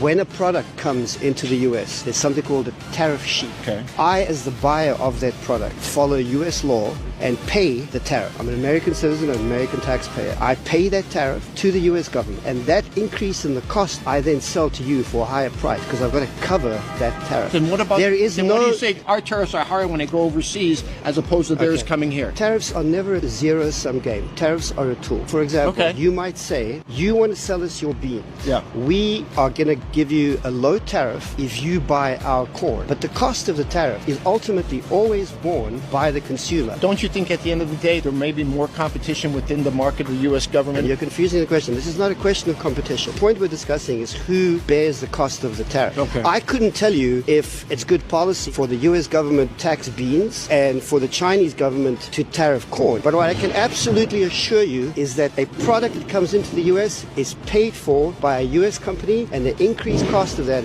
is borne by all of us. I am an importer and exporter. I do it for a living. Okay. Then what's the alternative if at one point in our country's history was tariffs that paid for our economy? Tariffs don't pay for your economy. But they did. We didn't have income taxes before. That was before we had municipal infrastructure. Correct. My understanding is that the tariff is lopsided to benefit other countries as opposed to ours. The suggestion is just to bring it up to make it equal. That's why you have free trade agreements, right? But it doesn't mean that even within the free trade agreement there are not tariffs. If there's one thing you should take away from this extended conversation is you are always paying the tariff. You know what? I'm not educated in that. Fair enough. Yes. It was a pleasure. Good. It was a pleasure. Thank you. I was able to admit it, but again, going back to this first clip, the first clip that was played, and I want to play another one, but this guy says, well, Trump said it. Are you telling me that Trump's lying to us all? Yes, that is exactly what we're telling you. Trump is lying to you every single time he talks about tariffs. Let's watch one more clip from Isaiah Martin, link in the description to his channel. A 50% tariff would absolutely, in your words, break the economy and raise prices. How is that the agenda that the American people thought they were voting for? I guess we'll see. How everything will unfold. With the American people vote for fewer jobs and increased prices? That's definitely not going to happen. He's not going to do 50% tariffs. If you get rid of income tax, do you understand how much revenue you have to make up? Yes. I mean, actually, no. Like, can you tell me? About $1.74 trillion. Maybe a little bit more, maybe a little bit less. So to do that, you would have to go put about a 50% tariff on every single import. Even after you go put these massive tariffs in places, you're not going to have imports at the same level as you were before. So that number's going to go down and down and down. So did the American people vote for an agenda to raise their prices and absolutely destroy jobs? No. So it sounds to me like the American people did not vote for what Trump wants to do.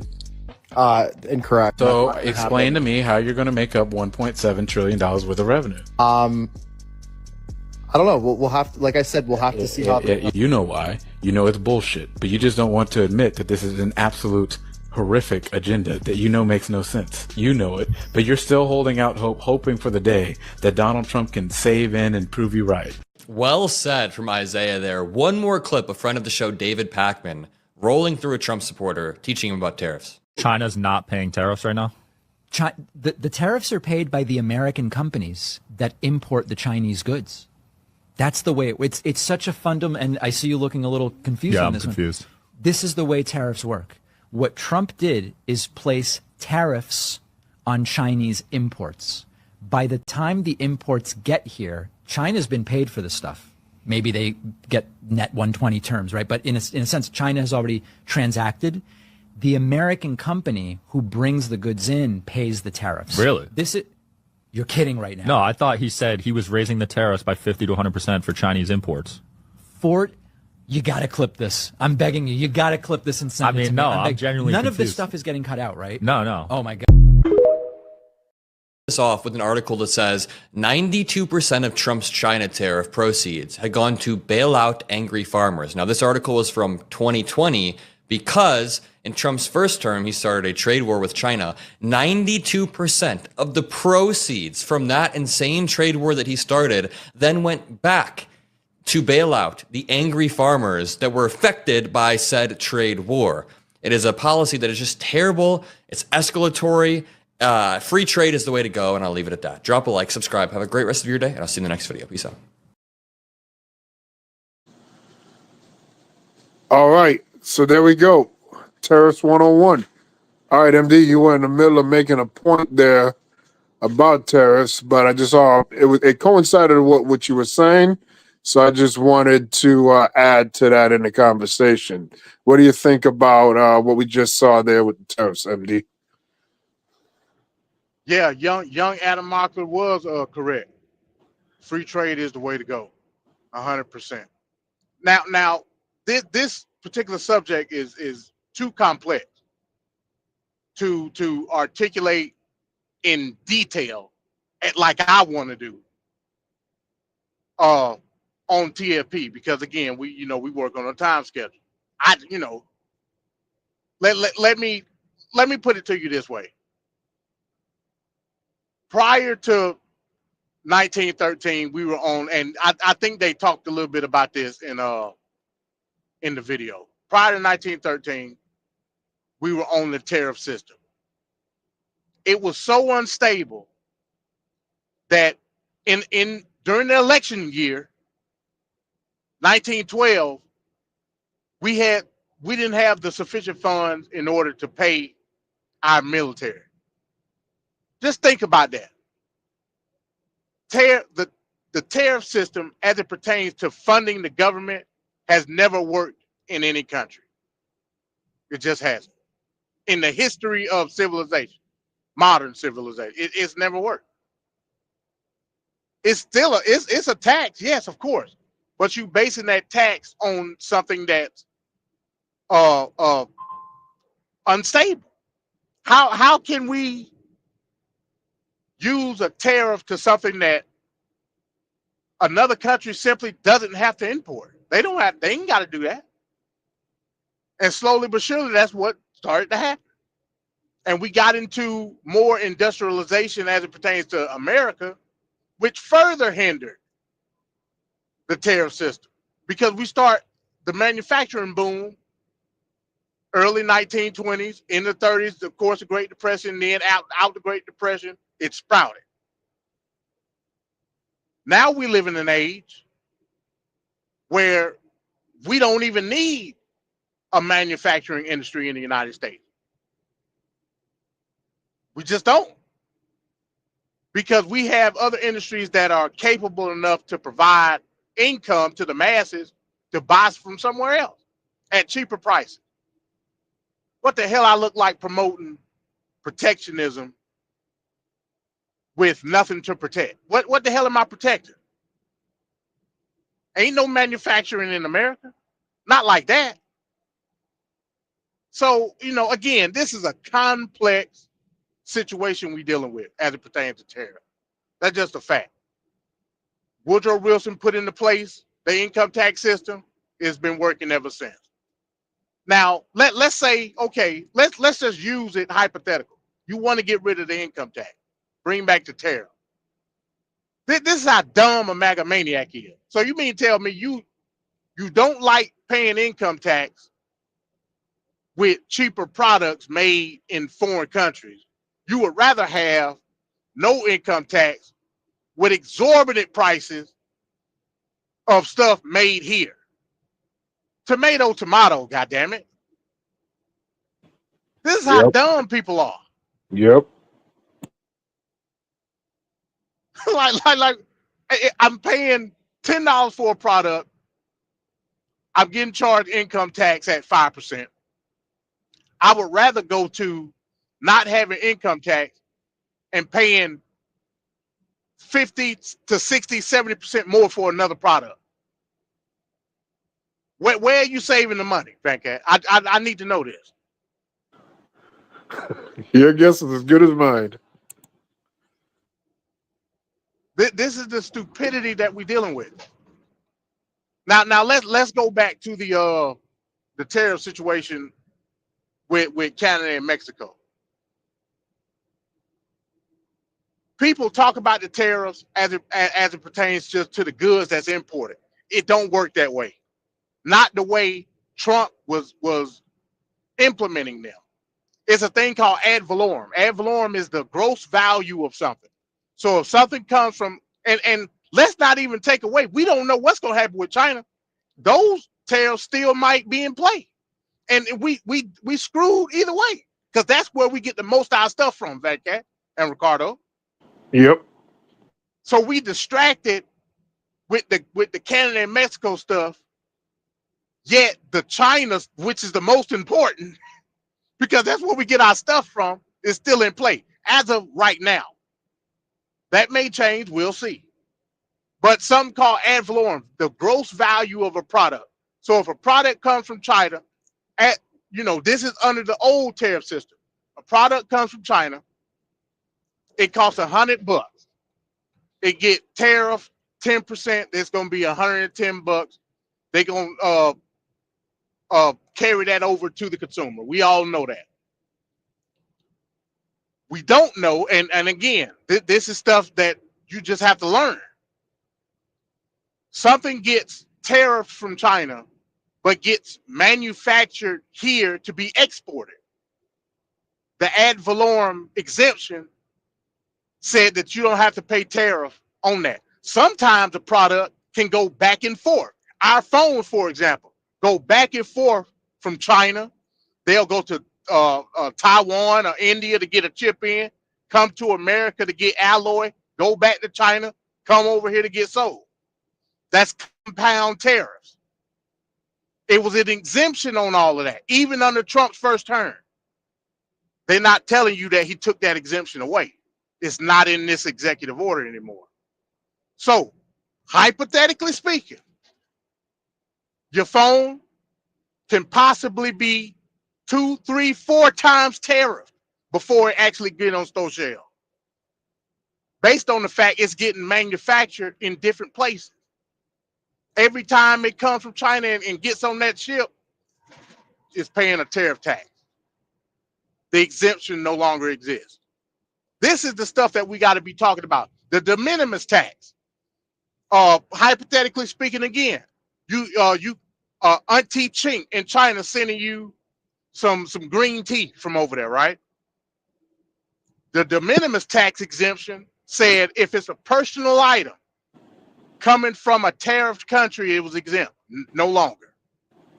The same was going to be for Canada and Mexico. So, Ricardo, if you had some beef patties coming from Canada, guess what? That was going to be tariffed.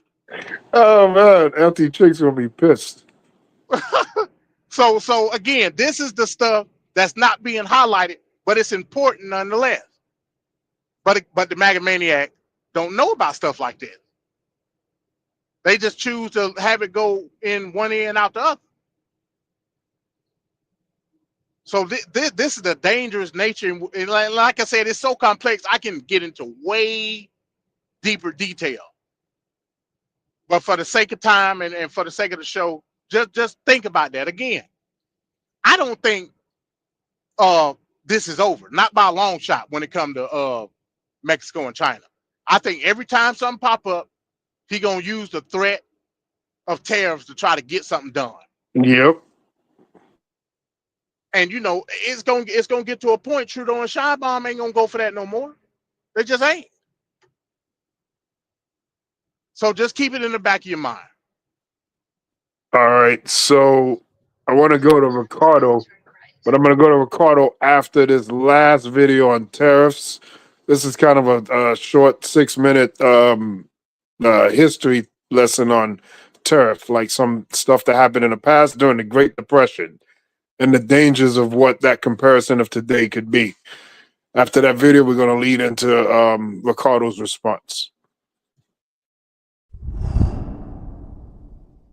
In 1930, the Republican-controlled House of Representatives, in an effort to alleviate the effects of the the Great Depression, passed the the tariff bill, the Hawley-Smoot Tariff Act, which raised or lowered, raised tariffs in an effort to collect more revenue for the federal government. Did it work? Anyone know the effects? It did not work, and the United States sank deeper into the Great Depression. As the United States slid into depression, the Smoot-Hawley Tariff Act was one of many policies adopted by President Herbert Hoover. The sharp negative effects that followed came as a shock to the bill's sponsors. It was passed towards the beginning of the Depression, and its proponents, Smoot and Hawley, said it would actually help mitigate unemployment and revive the economy. And of course, the economy just got much worse. Partly that is due to Smoot-Hawley itself. A lot of countries retaliated against the U.S. So that meant U.S. exports fell just as much as U.S. imports did. In fact, exports fell even faster than U.S. imports. So it really added to the contractionary impact on the U.S. And it bred a lot of ill will against the United States. Other countries resented the fact that here was the world's largest economy, a creditor country that was trying to get other countries to repay their debts, and yet we're stopping them from in terms of their ability to repay those debts by earning the dollars that they needed to pay back those debts.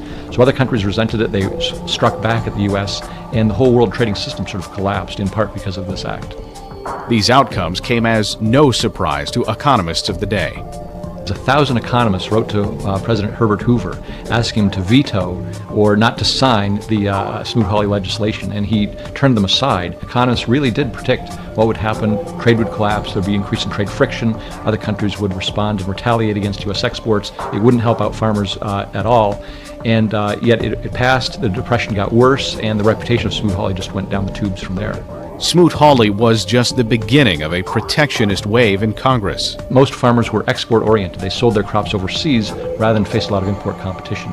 And once Congress got going on this, they raised not only tariffs on agricultural goods, which really didn't help the farmers very much, but on industrial goods as well, and the protectionism just went amok in the U.S. Since the predictable devastation that Smoot-Hawley brought, most presidents, Democrats and Republicans, have been largely free traders. Franklin Roosevelt inveighed against the act during his first presidential campaign. presidents have sort of looked not to any particular section of the country in terms of what their trade interests are, but try to figure out what is the national interest in terms of trade, and have supported trade liberalization, getting other countries to reduce their trade barriers as we reduce ours through the General Agreement on Tariffs and Trade and what have you.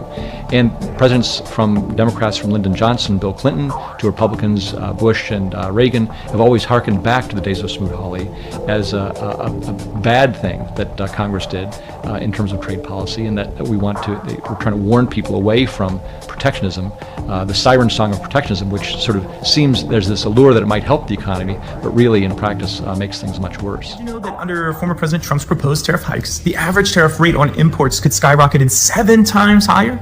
That's a level we haven't seen since 1934, during the Great Depression. Now here's a really surprising twist.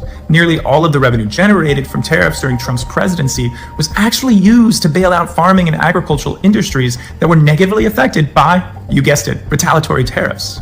This really makes you wonder, are tariffs truly the best way to help Americans? Interestingly, Trump often looks to President McKinley for inspiration on his tariff policies. But here's the kicker. In one of McKinley's last speeches, he warned us by saying commercial trade wars are unprofitable. So let's get real. Using tariffs to shift investment and jobs is a costly gamble, one that can hurt our economy in the long run. History tells us these tactics can backfire, and ultimately, you end up paying the price. Worse than Smoot-Hawley, much worse. Replacing the income tax with revenue with tariff would be the worst macroeconomic policy proposal in U.S. history. It, of course, burdens the middle class and the poor who purchase goods that exist on international markets. So it's regressive, as many economic commentators have suggested. But that is actually the least of it. Think about it this way. The Smoot-Hawley tariffs, which did enormous damage, some people would say made the Depression great, were 0.6% of GDP. If you replaced half of income tax revenues, not all like he talked about, if you replaced half of income tax revenues with tariffs, those would be tariffs 6 times Smoot-Hawley levels. That's got the potential to do enormous damage to the competitiveness of every U.S. exporter, to do huge damage to all kinds of workers who use imported goods in what their businesses produce, to create a downward spiral as much higher prices for everything we import means consumers have less to spend on everything else, create worldwide economic warfare as the rest of the world responds. This is a prescription for the mother of all stagflations. Stagflation is a not so easily achieved economic condition of stagnant economic growth, no economic growth, combined. All right, so there we go. So Ricardo, what's your thoughts there on pretty much the history here? It's not a good history, not a good place for the United States to try to repeat. Once again, Trump is following Woodrow Wilson, and it's not a good look. Those policies pretty much led us to the worst economic condition this country has seen, the Great Depression, and we are looking to get back into stagnation possibly. So what's your thoughts here on tariffs and Trump's agenda with these tariffs? Well, it's history repeating itself all over again. It doesn't seem like we're learning anything. I mean, we probably need to go back to the history in terms of school-wise. But stagnation is here. I mean, it's one of those things where we can't ignore the fact that it's like prominent in our faces, and it's kind of shocking to say the least, because we're in a globalized world. It used to be where, you know, you send one thing, or one part is made strictly in one country and it would be fine. But the fact of reality is most components, including, because we talked about aircrafts in the beginning of the show, aircrafts parts are being manufactured in one part of the world and manufactured or shipped to another part, and then it goes from there. So the world is all interconnected at this point. We've stressed this from the beginning of TFP when it started. The world is not just monolith anymore. It's globalized. Everything is connected. The economies are connected. Everything is all interconnected, and tariffs doesn't work. And this is why you always see like most of the parties do free trade, because free trade, you know, you can't count that against, you know, assisting the greater good. But when you put in tariffs, it's again passed on to the consumers. They get, you know, affected by it down the bottom line. So, you know, all in all, it doesn't surprise me, it doesn't shock me, but I think hard working Americans need to know the fleecing and the salesman pitch when they hear it, and wake up and smell the coffee at this point. It's not what he's saying that is gonna work in the best interest of the American people, but it's going to be us saying to him, listen, if our gas price is gonna go up, it's gonna affect us. We might as well tell you from now, sir, that's not gonna fly, because we're heading into spring and we need cheap commodity. We need cheap things like energy efficiency and all of that. And again, Americans should be questioning themselves, why are we not on the path like most European countries like Germany, where windmill is being utilized, where we're using, you know, if you're in the state of Florida, you're using sunroofs, or using, you know, certain things to harness the sun. We're heading to the most interesting part, if you're into science this year, that, you know, the sun will affect us this year in terms of, you know, getting sun flares. So we'll see how that manifests going forward. But all in all, not surprised, but stagnation is here. And I'm interested to hear MD's take on all of this too, because, you know, it's I don't know what else to say about this. But Americans, again, do your due diligence. It's very important. Stop listening to this orange blob that told us lies the last time, and now we're here again repeating itself one more time. It's quite shocking, the twilight zone we're in, but that's all I have to say. All right, MD, anything you want to speak on there with the possibility of going into stagnation? Hey, let's do a little math. Y'all ready? Go ahead. So, 2023, I believe the number was because I looked at it earlier. I want to say it was $2.18 trillion. $2.18 trillion. That's what the government collected in income tax 2023. Can't say 2024 because this is the 2024 tax season. 2023, it collected $2.18 trillion. I believe that's the number. Going back to China, and you played the Ferris Bueller in the beginning, didn't you? Yeah. Yeah, I forgot to bring that up. That's what everybody like to go to, but it's true. It's true. So $2.18 trillion. China, for instance, because that's currently, as it stands right now, that's where the tariffs are coming from. 401. Let's just, well, yeah, I say 401.8 billion dollars in gross goods that was imported into the United States, right? So that's $401.8 billion worth of stuff that came into the United States. You put a 10% tariff on it. Do we all remember the moving of the dot, the decimal point? So if we times it times 10%, that's 10. So that's one dot that goes left. So what's that? That's $40.18 billion in tariff tax. Right. So I just gave you the number. 2.18 trillion versus $40.18 billion. Which number is bigger? Trillion. What are we doing? What are we talking about? Like, I don't understand.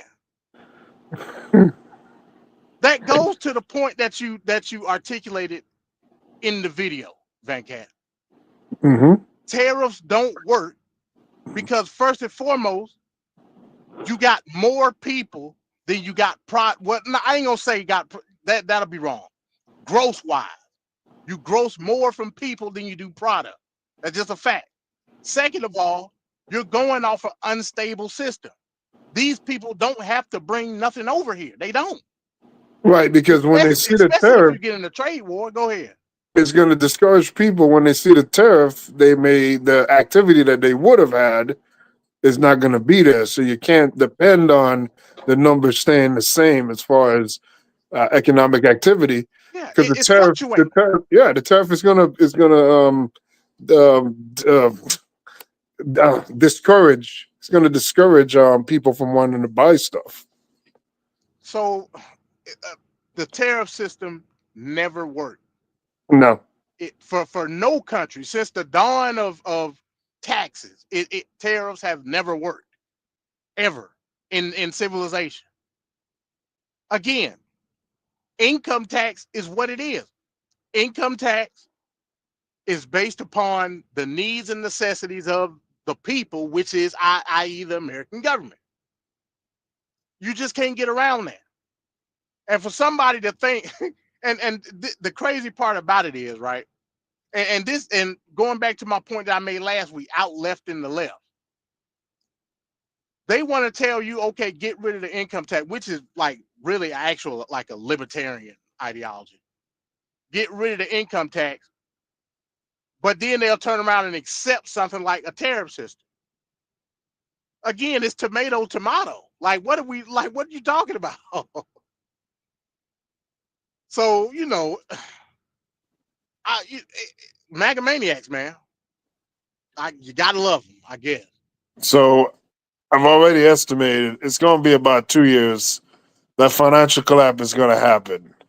There's too many crazy things being pushed, and this economy isn't stable for other reasons that won't be addressed. I think that there's going to be a major housing issue, and I think with this tariff and with all the disruptions and things that Trump's doing, we're guaranteed. Mark your calendars, folks. 2 years. 2 years. Right. And one last point. For anybody, and I'm talking to the conservatives. If you're a conservative and you agree with a tariff, you're not a conservative. Because tariffs foundationally are anti-capitalist. Right. They don't like taxing. On its face, it's anti-capitalist. Yep. Because what if you're using a tariff to promote protectionism, because that's what it is. And on the sidebar, a lot of people say W was a dumbass, right? In many ways, he was. Yeah. I implore you to go. It's a video on YouTube. He was doing like a town hall. George W. Bush gave one of the greatest speeches talking about this very topic, protectionism. Coming from George W. Bush, I was like, wow, I was blown away.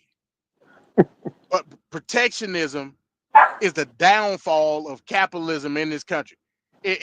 Just thinking about it, especially in a globalist society that we live in today. The tariff system is there to essentially give American manufacturers a quote unquote fair shot. Yeah. Yet, just yesterday, based on the reaction of Trump and his tariff policy, which didn't even go through, U.S. Steel, remember, U.S. Steel was in the news last year. U.S. Steel announced they upping their prices. Now, why did they do that? And they did since the Canada and Mexico thing fell short. They haven't announced, we take it back. No. So U.S. Steel prices are still gonna hike. This is the thing about about protectionism and the quote unquote competition. If something is a lesser value from another country that's being imported in, and you put a tariff on that said product, the U.S. manufacturer ain't just gonna stand there and say, "Yeah, I can sell my stuff now." They gonna get as close to that value after the tariff as possible. So if that imported product costs $100 and it's tariff 10%, it goes to 110. Guess what? That American product is now gonna go to 109. That's capitalism, baby. So again, let me be quiet, man. Go ahead, Venkat. Yeah, so this is a thing we got to continue to maintain and watch because it's just going to keep developing more and more, and unfortunately, it's going to be in the wrong direction. So let's continue. Let's keep the show moving. Let's go real quick into this MLK controversy here, also pertaining to Donald Trump. Donald Trump feels real frisky. He wants to go ahead and make sure everybody knows all the information there is to know about what happened to John F. Kennedy, Robert F. Kennedy, and Martin Luther King. This was something we were supposed to cover about 2 weeks ago. We just didn't have the time, so let's do it now. It's about a 4-minute video. Thoughts on the other end. The president tonight also signing an executive order to declassify the files related to 3 assassinations that gripped the nation. The murder of President John F. Kennedy in Dallas, the fatal shooting of his brother, Senator Robert Kennedy, in Los Angeles just a few years later, and the killing of Dr. Martin Luther King at the Lorraine Hotel in Memphis. Trump declaring their families and the American people deserve transparency and truth. Robert Kennedy Jr., Trump's nominee for Secretary of Health and Human Services, has long called for the release of the government files into his father and his uncle's assassinations. And everything will be revealed. Okay? Give that to RFK Jr. Yes, sir. The Director of National Intelligence will now have a few weeks to prepare a plan for the release of the records. Something else happened today that I need to warn y'all. So Donald Trump signed an executive order declassifying all of the papers regarding the assassination of President John F. Kennedy, Reverend Dr. Martin Luther King Jr., and Senator Robert F. Kennedy. Let me explain to y'all what's about to happen. What's about to happen. In 5 or 6 years, the FBI so-called recordings of Dr. King were set to be released. Those will now be released. The FBI, who I simply do not believe, claims that Dr. King, they have recordings of Dr. King having affairs, involved in orgies. They claim that he was with a white prostitute in Las Vegas. Let me explain to you why they doing this here. I just want y'all to understand what's about to come down. They are going to try to completely to destroy the legacy of Dr. King. I guarantee you, when these papers are released and you get the recordings and all the stuff from the FBI, people are going to say, take his name off of streets, take his name off of elementary schools. We should not have programs honoring him. We should not have scholarship programs. He was not a moral man. I'm telling y'all, don't think for a second that this executive order signed by Trump, is all about let's just get at the truth of what happens. I'm telling y'all right now, and let me just be on record right now, in advance of whatever is released.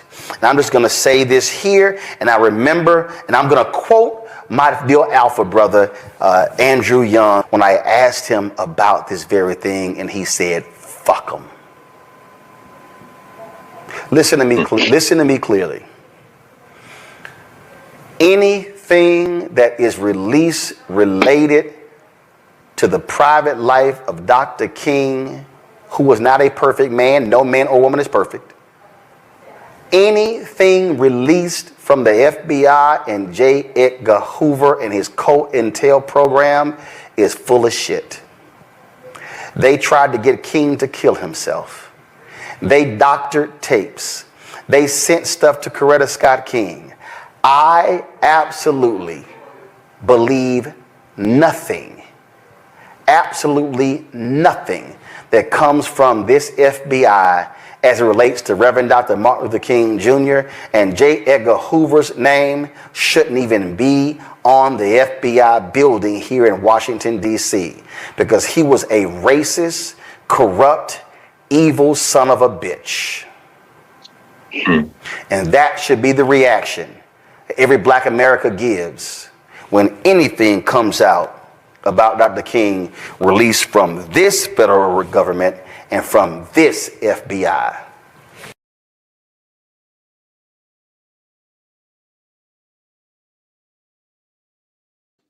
All right, there we go. There we go. So Martin Luther King is Donald Trump releasing this report and files in the name of truth, justice, and the American way? Or is this for nefarious other reasons? Ricardo, what do you think? What do you think of this situation? I think, can you hear me? You guys can hear me, right? Yeah, I can. Yeah, we can hear you. All right, perfect. I think this is the Project 2025 folks in full effect here. And like the guy that brought up a very important point that I think a lot of people have been trying to ignore for quite some time. I think the whole point, because it's a paradox to me, the whole point of them releasing all these information is to try to spin a narrative and to try to discredit Dr. Luther King, try to discredit any folks that, because it took quite some time to get Dr. Martin Luther King's reputation, name, all of that to be whitewashed in such a way where it's acceptable. So if you notice, like even in my daughter's curriculum, like they talk about Martin Luther King or they will talk about Jackie Robinson, like any person's name that could smooth things over, and it's like it's for the greater cause, but they hated them in the beginning, but now they're like, oh, everybody could rally around that name. I think what they're going to try to do now is to say, hey, seeing that you guys all had the Black Lives Matter thing and blah, blah, let's just, see if we can make this muddy up somebody's name. I think that's what the whole thing is. If you guys literally read the Project 2025 thing, this is no surprise. MD has read it. I've read most of it. Still, doesn't surprise me, but I don't think Trump is doing anything out of the ordinary here to make himself. Again, everything is about the glory for him. Anything that makes himself look like something where he's, trying to paint this picture where I'm the greatest or I'm the this or the that, that's just him. He's very egotistical. But to put it in perspective, it's not him. It's the people behind him that is pushing the narrative of getting certain things out the way. And I think if we all know who they are, these sycophants is how we usually call them. They're the ones that are propping up a whole bunch of stuff to let him pass or let him pull or let him do all these things. And they're the ones that really scare me the most. We know how Trump is. Nothing surprises us with him, but it's the people behind him that this time around, we don't really know their full intent, but we kind of do because they gave us a manifesto in Project 2025. But yeah, I don't know. I don't think Trump is the main person that's trying to push to say let's release these records. I think it's people that are nefarious in the way they want the white supremacy to be pushed narrative. The people that want to dumb down the masses in terms of the MAGA maniacs that are out there that are believing everything that we see them believing. These are the people that are trying to I guess, rechange or change history. Notice they don't want to talk about certain things because it becomes uncomfortable for them. But here we are. Does it surprise you, Venkat? Does it surprise MD? Does it surprise me? No. But again, there's certain people that it will, garner, I guess, notoriety with, and they will just run with that narrative, and we all know how that's gonna go. So again, history is repeating itself, and we're not surprised. But no, what you will not do though is that you're not gonna muddy up Dr. Martin Luther King's name. You're not gonna do Malcolm X anyway. You're not gonna do, even though they're polarizing figures, but nonetheless still part of history. I do want to point out as well, Hoover. If you guys don't know the FBI and its effects on Black people in this country, I urge you to go do some research again. Again, I cannot encourage you guys enough to do that. But Hoover was never a great asset to the African American community. He did a lot to a lot of people, and in the end, he was a part of the alphabet community, but didn't want to admit it. But he went after so many people. If you think I'm doing all of this, MD, correct me if I'm wrong, back me up here.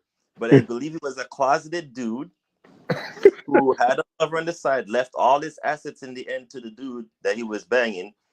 And Hoover getting down.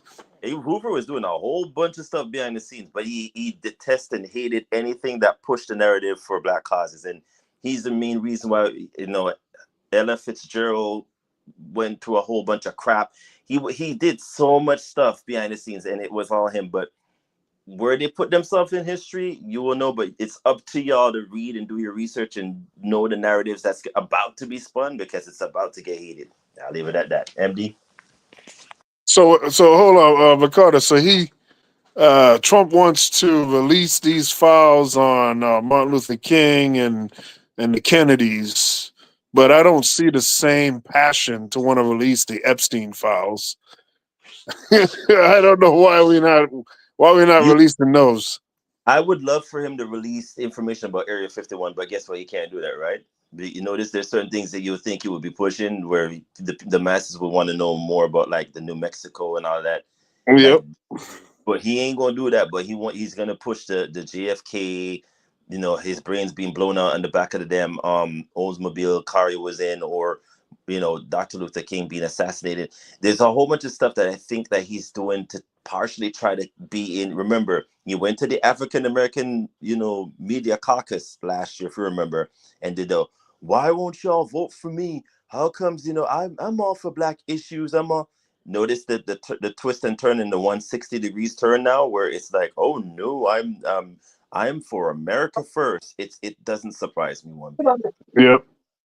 You see what I'm saying? We know how he was the last time. What would make you think he's different this time? And this is what they all voted for, Venkat and MD. Let them have what they voted for. Let them have it. All right. Thanks, Ricardo. MD, your thoughts here on MLK and these files being released?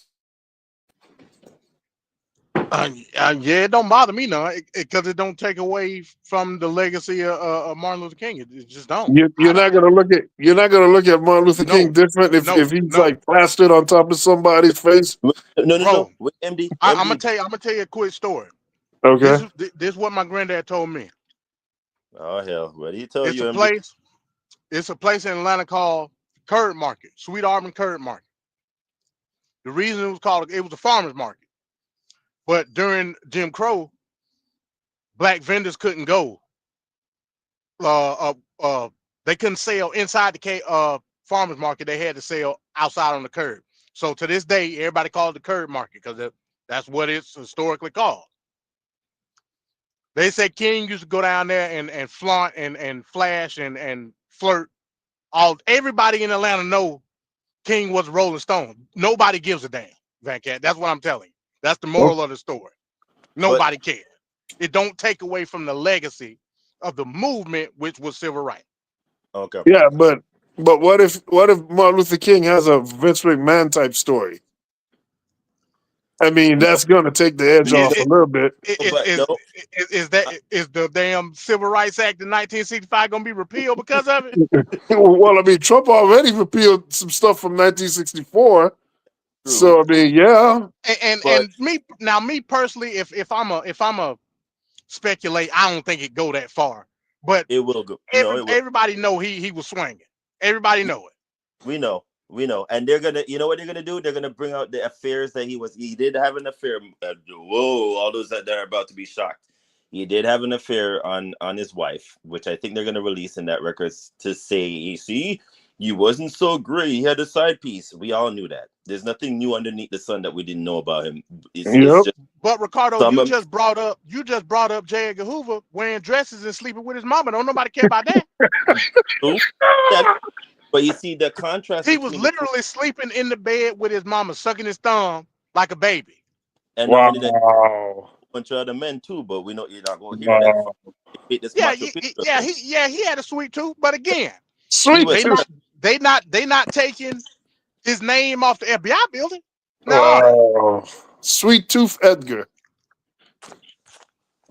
So again, like I said, these social, it's frivolous, man. To the issue at hand, we should not be taking in consideration anything of a person's background as it pertains to his life.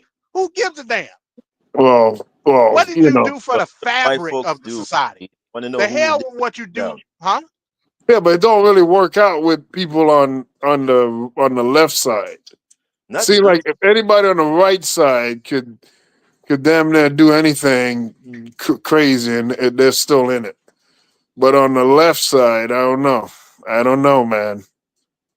It's going to be a challenge. I'm telling you, I think they're going to try to use it as a rallying cry to be like, this guy can't be a holiday after him and a statue and all these high things. And he's in BDM suits and whatnot.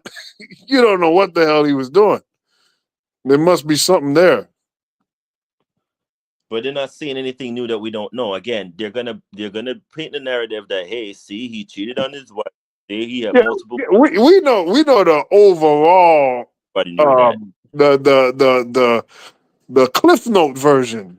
But what if they have that detailed Vince McMahon like in black? I mean, what if there's some stuff? So it should stay classified based off of that, just based off of what the perception of being him, or that. Who gives a damn about the perception? Hey, I mean, it's not me talking because for me it's not a big deal, but these people. So Venkat and MD. So what if he liked white women? I mean, it is what it is. There you go. See, that'll be another one. And then the women. It is what it is. I mean, interracial thing, dating and banging was taboo back then, but it didn't stop people from doing it. So again, what are they going to release in the file that we don't already know? We already knew certain things already. It's just that certain white folks probably in their frame of mind thought he was holier than thou. I mean, no man is holier than thou, but at the same breath, they're going to paint Bayard Rustin. Yeah, Bayard Rustin was Trump's speechwriter. You know what he was doing? Oh boy. Oh boy. Now, you want to talk about Sweet Tooth? Sweet. Name them, damn it. Name them Sweet Tooths. You know what I'm saying? I don't want to be explicit. Oh yeah. But it was documented what he was doing. Oh man. So again, I don't care what you know. Of course, if you're doing something heinous, you know, it should be called out. I don't believe King was doing anything heinous. Hey, we don't know that. He was probably tricking. He was probably. I don't know. I don't care. We just don't know yet. That's all I'm saying is when it comes out, it might hit hard. I just can see these black channels just talking about it all morning. The breakfast. I mean, I can just see it. Breakfast Club. I can just hear it at the moment it gets released, and it's going to be this big thing. ABC News, CBS, CNN. Oh man. Ricardo, look up Bayard Rustin after the show, bro. That's all I'm gonna tell you. Oh well. Hold on. We got Mr. Straight Talk is on the channel. There we go. Business about to pick up. What's going on, Trevor? Oh boy. So I had to sit through like 6 minutes of this, and I can't believe I emphatically agree with MD. And I'm gonna tell you why. This just goes to what I've always said about black people and your deifying of people and your worshiping of people. Yeah, he absolutely had a relationship with a white woman. I thought everybody knew that. He loved, that was his true love. I thought everybody knew that. I got no problem with them declassifying these things. I would want them to declassify more things. Area 51. Hell, I want to know if the moon landing really was real or not. I know it was real, but I want to We all know see it was rigged, not real. I want to see what they have hidden. I want to see there's stories that the JFK assassination is not on the up and up. So if they want to declassify that stuff for the public to take a deeper look into it, what's the problem? It's just like the Martin Luther King thing. There are tons of stories. Hell, my wife just sent me a story this morning of a guy that was said to be in the hospital, said that it was not the bullet, it was not the shot that killed him. Hold on, man, hold on. That his death took place in death took place in the hospital. So if he's gonna, if they're gonna declassify things, it's just funny that y'all go to the low hanging fruit of the affairs and stuff that people already know. But that's what like we're saying. That. Trevor, you're not hearing what I'm saying. You're not hearing what I'm saying at all. Bro, like, my goodness. Trevor, you're ignoring what I'm saying. And what I'm saying is, if they got some information that's Vince McMahon level, that's going to change some opinions. What I'm saying is, what can they say that people don't already know? You heard MD say his grandfather knows emphatically that the man was slaying cock in Atlanta. Yeah, I have no problem with that part. I'm talking about some weird stuff that could be. What could they bring out?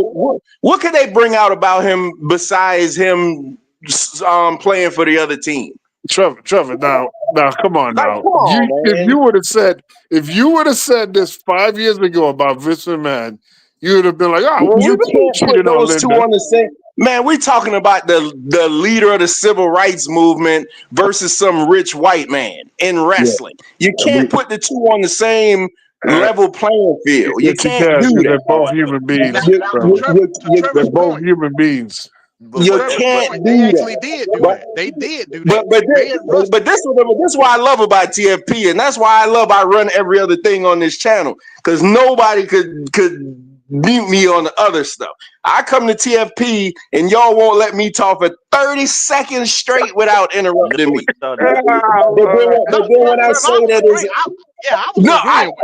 I'm excluding MD. But then when I say that there's a conspiracy against the architect, then y'all say that I'm crazy. Listen. There's not a man on the earth that I revere more than my dad. But if something came out that my dad did the most heinous stuff, it wouldn't make me not still respect the stuff that he did up until that point. So you're not gonna tell me that if it comes out that MLK, you know what's funny? That all this love that's for MLK, I don't ever hear the same love for Malcolm X. When the truth of the matter is, Malcolm X is the leader that you probably should have followed, or you probably would have been in a better position than Mr. Peace. I'm all about Malcolm X. Malcolm X is great. I can't rock with that. Come on, MD. What you have against Malcolm X? Because Malcolm X didn't understand the totality of civil rights as it pertains to this country. Black nationalism is not the move. That's a whole. I don't want to get. That's a whole. Now you're going against Yanga. MD, I asked you this question over on the at the other place. Was oh my God, what the hell is the movement I'm talking about? What's not segregation? What's the word I'm looking for here? Was integration good in the grand scheme of things? Yeah, because integration holds weight from a legal perspective. You can't be advantageous from a legal standpoint without having integration. because the discrimination plays a part in the legality of everything. You know, y'all try to make it a factor of economics. Again, that's that whole communalism thing that don't work. Communalism what got us over here in the first place. Because eventually, guess what? The resources run out. So we needed to go to a global platform. The only way to do that was through the civil rights movement. But we're still complaining 50, 60 years later about the same shit. But again, forgive them. They know not what they do. So again, but let me get back to this Martin Luther King so y'all can continue. And if I had to see Roland Martin's big ass just we don't need them to do that because it's gonna paint them in a bad light. No, it's not. Y'all, because people really act like people don't know. The stories have always been out there. The letters are out there.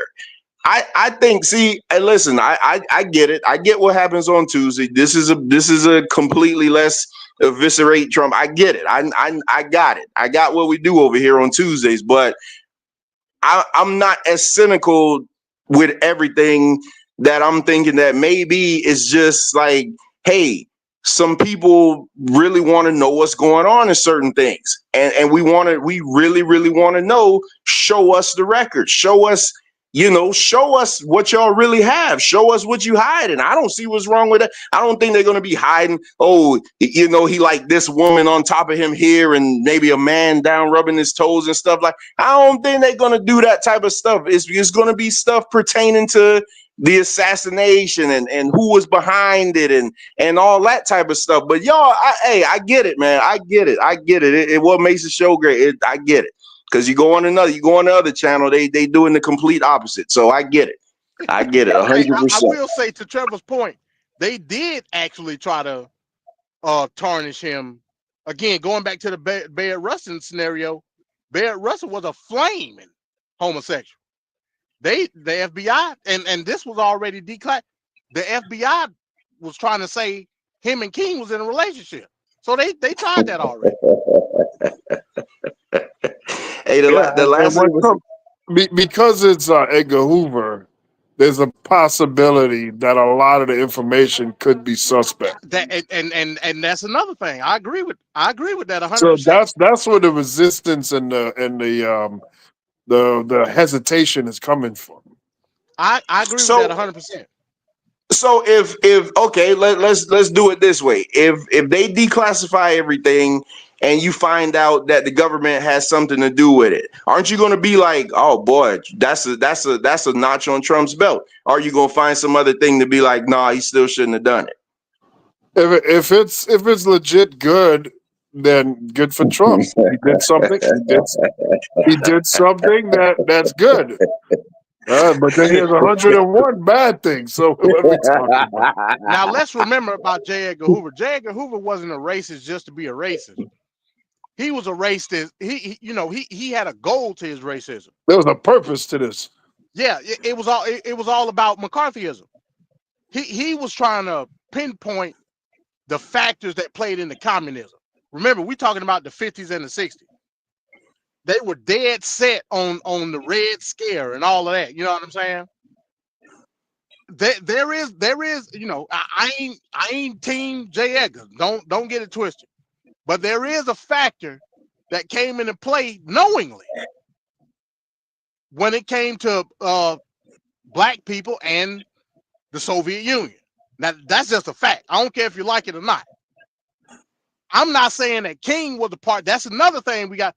How much did King know about the Communist Party in Russia that were actively having black agents? They called them Negro Reds. I did a whole thing. Negro Red. Negro Reds. What now? Colored Communism and Common Sense. I played the whole audio book. So there was a factor. That's the part that I want to see. Was King a commie? Now, everybody try to say it. Let's find out. All right, so real quick here, y'all got me and MD agreeing, man. I'm about to go, man. I'll see. No, hold on. I got something. A 2-minute video here. I want your take on it as well. This is we're going from one targeted black man to another. Let's take a look at this. Police say the man accused of making several posts to Facebook threatening President Donald Trump is Shannon Atkins. He was picked up Friday on several charges. It was these 3 Facebook posts by Shannon Atkins that police say sparked community concern. All of them, according to police, were threatening messages directed towards President Donald Trump. The fact that people are comfortable saying that in a public forum is distressing. Folks, this is not a joke. West Palm Beach's police chief telling us this afternoon that a man in Okeechobee came across the posts and reported them to the FBI's National Threat Operations Center. A West Palm Beach detective assigned to the FBI task force began an investigation on Monday. And by Friday night, Atkins was arrested during a traffic stop near his home. In today's climate, you really can't say things like this. We have incident after incident, example after example of when these threats become real. And we take these very seriously. Atkins is the owner of Big Mama's House of Sweets, a dessert business in West Palm Beach. We previously met him at a fundraiser for an ill restaurant worker. Now he's behind bars at the Palm Beach County Sheriff's Office Detention Center with no bond. While being interviewed later, he admitted writing the Facebook post that said he was joking. Atkins is charged with 1 count of written or electronic threats to kill, do bodily injury, or conduct a mass shooting or an act of terrorism. He's also charged with possession of cocaine. I am glad he was caught. The chief stressing that when you see something, you should say something. I want to tell the general public that they are our partners, our eyes and ears. We encourage you to report anything suspicious. Police say they've notified the Secret Service, who will decide if Atkins will face any federal charges. In West Palm Beach, Cassandra Garcia, WPTV News. All right, so there we go. Trevor, your thoughts on that video? Throw the book at him. Throw the book at him? Yeah, you can't do it. I mean, we live in. You know what? I was just having a conversation with Kev, young Master Kev, about this the other day, about people making threats online and just saying the most vile stuff with no consequence. So this is not some dude making threats to just any regular person, like him or not. It's the president. Yeah, you just can't do it. So they gotta charge him with something. Hell, I would be surprised if he get charged with like some terroristic threat type stuff, domestic terrorism or something. Yeah, I got no sympathy for him. It's regardless of how I feel about Trump, but you just can't do it, man. And people got to learn, stop threatening people online. Like, stop doing it. You got to stop doing it. But you have to start with Trump, because Trump threatened people online. Oh, see, there you go with that. Man, come on, man. Okay, so did Donald Trump not dox Barack Obama's address? And then within a few days later, a Trump supporter came to Barack Obama's home. Fortunately, Barack and the family was not there, but in the car, they found things to tie a person up, weapons and whatnot in the car. The 1600 Pennsylvania Avenue address? In Washington, D.C. Yeah, no, that wasn't it's personal. It's personal. Oh, yeah, I was about to say, what the hell? He should have been dealt with for that.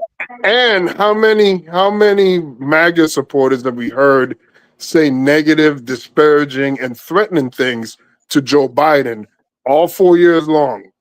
I don't recall anybody.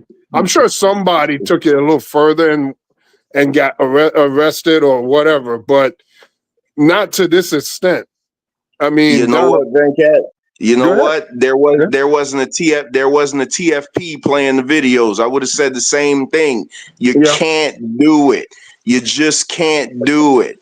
It's terrorism. You can't do it. So if those other guys got away with it, it's just because you didn't have shows like this that were blasting them. See, you chose that guy, to put up. I would have put a couple other people to kind of soften your argument a little bit, because If you would have did it with the other guys, it would have softened the blow some, and I wouldn't have felt the way that I felt. But this is the first one that you put up. Yeah, no, there's a whole bunch of them. I didn't want to put that all together, but I had it. And I'm confused. What did he say? Because they had it blurred out. I don't know what he said. he just said, this stereotypical stuff. He threatened He did say somebody needs to like to imply that he should get shot. Is there anybody that's going to shoot him or something like that? Like what the other people did. He didn't say he was going to do it directly though. I don't recall if he said he was going to do it. It was implied, MD. It was implied. Yeah, it was implied. The domestic terrorism. That's all that is. But he see that all got day. the same charge that Trump got. Trump didn't directly cause an insurrection or put the address out. There you go. There you go. You're doing the same thing, MD. I get it. Again, I got to play legal. I got to do it. Oh my goodness! Trump was charged with conspiracy. If you conspire or inspire somebody to do harm, that's still a crime. Yeah. Hey, let me ask you this real quick. If MD or Venkat, either one of y'all could be the puncher. Say me and Trump are in the same vicinity, and y'all come in there and y'all just go to swinging. You swing on me, knock me out, and you hit him and do a little damage. You know they're not going to care about what you did to me, right? Because of who he is. Yeah. The president take priority, of course. Exactly. There you go, right there. All I'm saying is some of the other cases that I've seen, they go to jail maybe a day or two, at tops a week, or maybe the community service. Something, maybe they're just being watched harder. This guy was made an example. Now it could have been because of the heightened sense of security they have to have after 3 people tried to kill Donald Trump in the last year. Well, that plays a lot into it too. Yeah, but I think the guy is being targeted and made an example of. Plus, he's wrong black. place, wrong time. Yeah. He shouldn't. Hey man, I'm about to go, but y'all make sure and tune in to Wrestling with Reality tomorrow.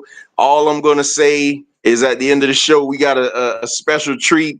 We got an unboxing, brother, and that's all I'm gonna say. That's all I'm gonna say. That's all I'm gonna say. He's gonna pull that beer out. So y'all just make sure. Just make sure to tune into the show tomorrow. It's gonna be a good one. All right, fellas, I'm gonna still be listening, but I gotta go. All right, man. Hey, y'all know y'all don't. Hey, Ricardo, and you know you were wrong about that Ronald Reagan thing too, right? No, I mean I'm using basically a broad brush to say, like, at least Reagan, he wasn't the great, because I'm not a huge fan of him, but in the moment where kids were watching the ocean take place on TV, at least he was able to say something that touched the lives of the American people overall.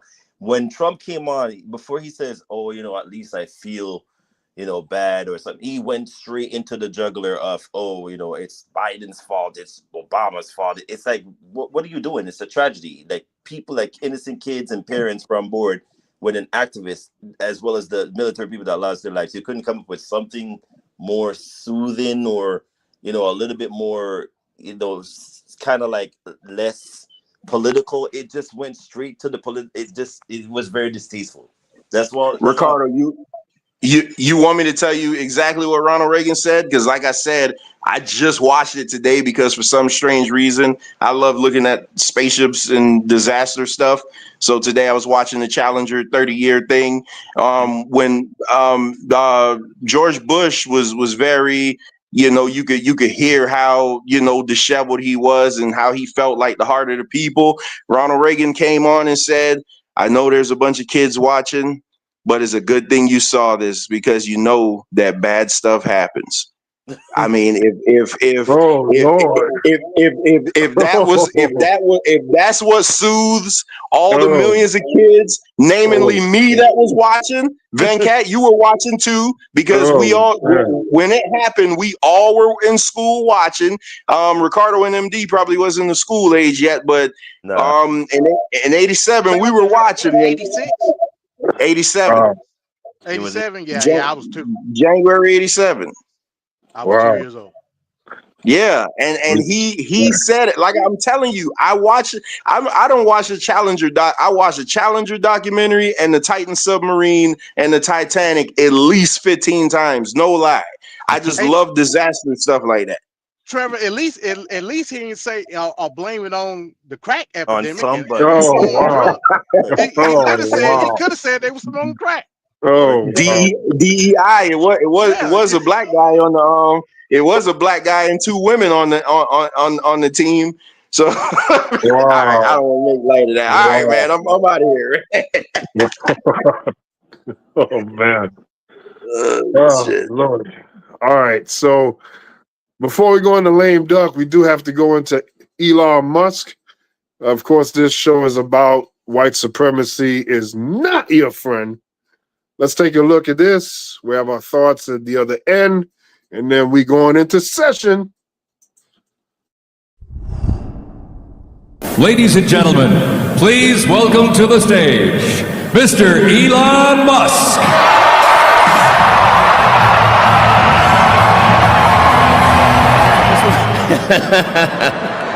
This one really mattered. And I just want to say thank you for making it happen. Thank you.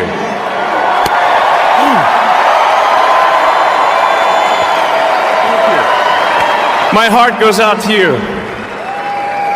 It is thanks to you that the future of civilization is assured. What do you think of Elon Musk, perhaps the president's most visible advisor, doing 2 Heil Hitler salutes last night at the president's televised rally?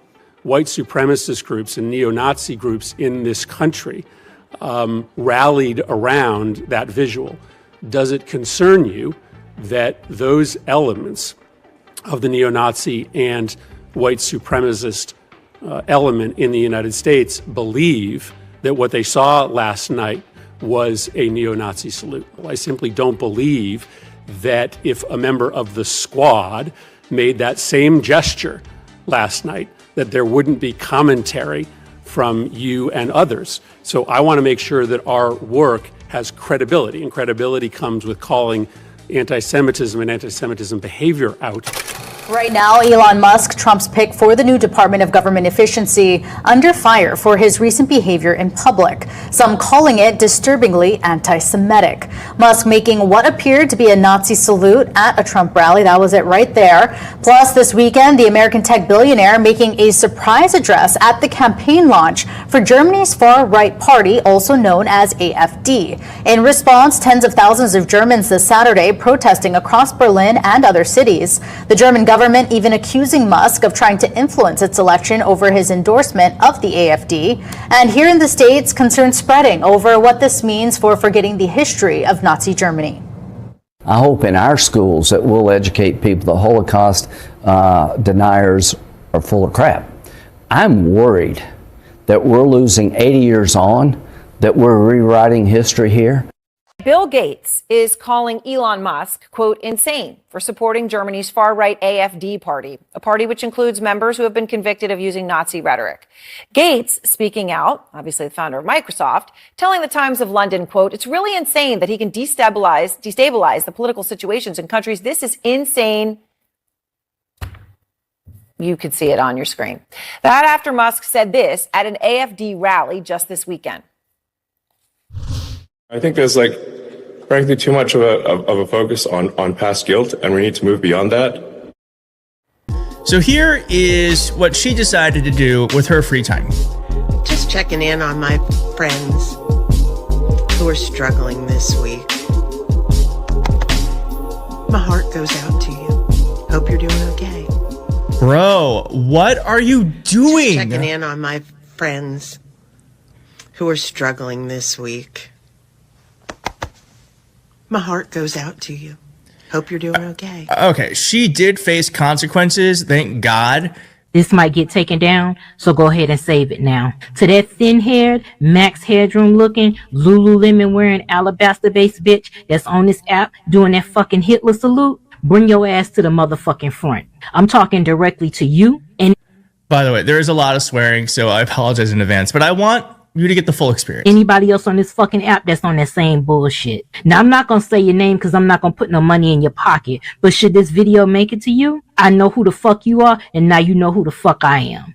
Anytime you like, you can come see me. My DMs are wide open like your fucking forehead. While I may not be Jewish, that symbol in and of itself shows your hatred for people that don't look like you, which means you talking about me. So now I'm talking to you. It was very interesting that you made it intentional to take your arm out of the frame when you did the second part of that salute, which tells me that you're not about that life like you expect people to think you are. Because if you felt with your whole fucking chest that white is right and your big daddy Donald got your fucking back, go make another video. And this time put your whole body in the frame. I want full visuals like it's Renaissance, bitch, but you won't do it. See, that's the thing about y'all. That's why you hoes hang on that Second Amendment, cause you bitches don't have hands. And I'm gonna tell you right now, when it comes to that fat ass orangutan, anal sphincter lip looking ass bitch, and his fucking boyfriend, that cadaver body built bitch ass South African, it would be in your best fucking interest to not write checks your ass can't cash. In other words, don't get it fucked up and get fucked up. You MAGA motherfuckers, you want us back on the auction block so bad your dick is hard. And the only advice I got for you is to go get you a bottle of that dry ass Queen Helene cocoa butter and get the fucking stroking. Black people built this country. Don't debate me, debate your mama. And if she ain't living, dig the bitch up and have that conversation. Either way, I'm still gonna be fucking correct. So trust me when I tell you that we will burn this motherfucker down to the fucking ground. I'm talking Rosewood 2.0 motherfucking O before that ever happens again. And that civil war that y'all so desperate for, you better be careful what the fuck you wish for, cause you just might fucking get it. Cause please keep in mind that black people in this country, we got over 4 centuries worth of phase to hand out. And I guarantee you, we gonna get every lick in and every fucking lick back. Don't catch a 45 fucking with 47. You can take that how you like, but don't take it light. It's very light. Dang. I'm going to go full screen for this because you might not agree with what she said, but I cannot argue with how she said it. And that is the energy we need going into this next year and these next Trump years. Because that Montgomery County Township official who sparked outrage, I hate that they call it a gesture. A gesture that looked like a Nazi salute. What else is it? What else is it? Regardless, she got in huge trouble and she resigned. The Board of Supervisors cannot and will not tolerate such conduct, the township website said.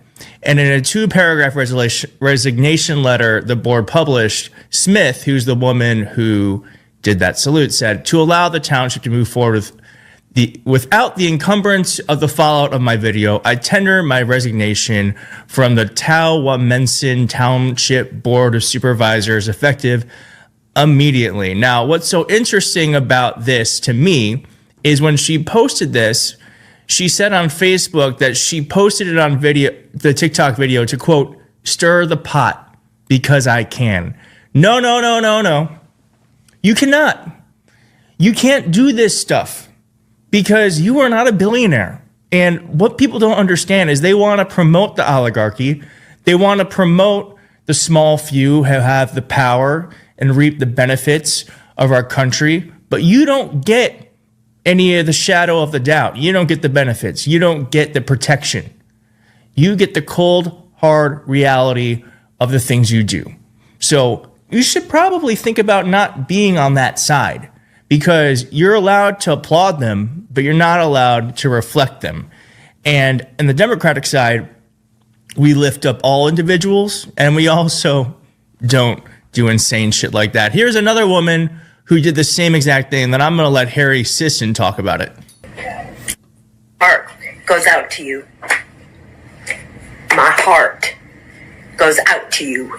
Yes, my heart goes out to you. You said do it every day, all day. And I have to say, it is at least powerful to me to see that one person faced a consequence for it. Because again, if you're not the cult leader, then you're not protected by the cult. Elon Musk larger than life, the virtual guest of honor at the far-right Alternative for Germany's election campaign kickoff event. Very excited for the AfD.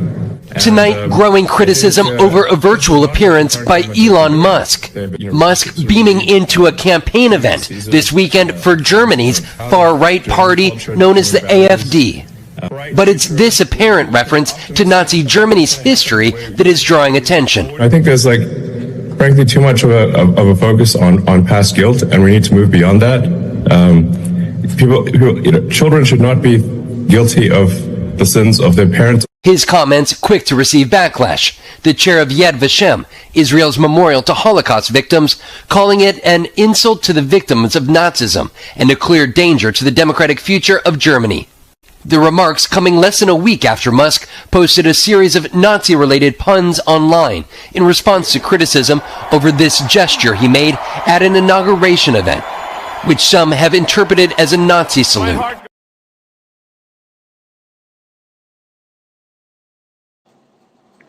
All right, there we go. Elon Musk, straight up Nazi sympathizer. MD, what are your thoughts here about Elon Musk? Let me ask you a question, Backhand. After all the criticisms of the Nazi salute, the criticisms for the appearance at the Alternative for Deutschland, what's the one organization that ain't said nothing about none of this? The Jewish. There you go. There you go. I don't know why. Specifically, the Anti-Defamation League. Specifically, when he did the Hail Hitler, they came out and said, "Oh, that ain't no Nazi salute. Disregard." Yep. And they ain't said nothing about the AFD stuff, which is troubling. Yep. Because the AFD are they wear swastika on their sleeve. You know what I'm saying? Not literally, but figuratively. You know what I'm saying? They ain't ashamed. They ain't ashamed about it. Damn near almost got legislation passed after the vote this past weekend. So this lets you know globally this is a thing. Now they did have resistance. It was damn near 200,000 people came out in protest in Germany over the weekend over these damn Nazis. Yep. So shout out to them. You know what I'm saying? But I find it real weird and conspiracy. You know, I'm put my tinfoil hat on this. Mm-hmm. Let us say anything about a small Kyrie hat. Irving. Yeah, Kyrie, you out. Yeah, you out of there. Yep. Yeah. Kanye. Yep. You're done. You know what I'm saying? Mm-hmm. But Elon, you can hail Hitler. Nick Cannon. Yeah. Can't forget about him. Elon, you can hail Hitler and go to the Nazi party. Hell, you might as well just go and grow a mustache and clip it off right now. Well, the thing is that any kind of claims that Nazi salute was not a Nazi salute, it was pretty much demolished by him literally beaming in digitally to a pro-Nazi rally. So I don't know what is he trying. I mean, stop making it up. I mean, you're a friggin' Nazi sympathizer or you're 100% Nazi altogether. But you know, his lineage is knee deep in it. Mm-hmm. Yep. Because when you think of Elon, you got to think about apartheid. You got to think about Nelson Mandela. That's immediately what you should be thinking when you see that bastard. And the money that they made was robbing the blacks in South Africa. There you go. There you go. So again, and to me personally, this stuff is irrelevant with what he's doing currently. Elon is a danger, y'all. I'm telling you. Elon got the power right now to topple the United States government as we know it. Yep. What he just did with this whole scandal that's going on with the coding of the TPS and all that, he should be arrested and charged under the Espionage Act if you want to keep it real. You know what I mean? And with Trump allowing it is an impeachable offense. That's just a fact. Yep. And what was this, week 3? Yep. Week 3. If this was a normal government, Venkat, he would be under articles of impeachment right now, based on what he's allowing Elon to do. That's a whole fact in a normal government. But we all know this is not a normal government anymore. In fact, we are warm and toasty in our handbaskets as we speak. That's just a whole fact. Welcome to hell, motherfucker!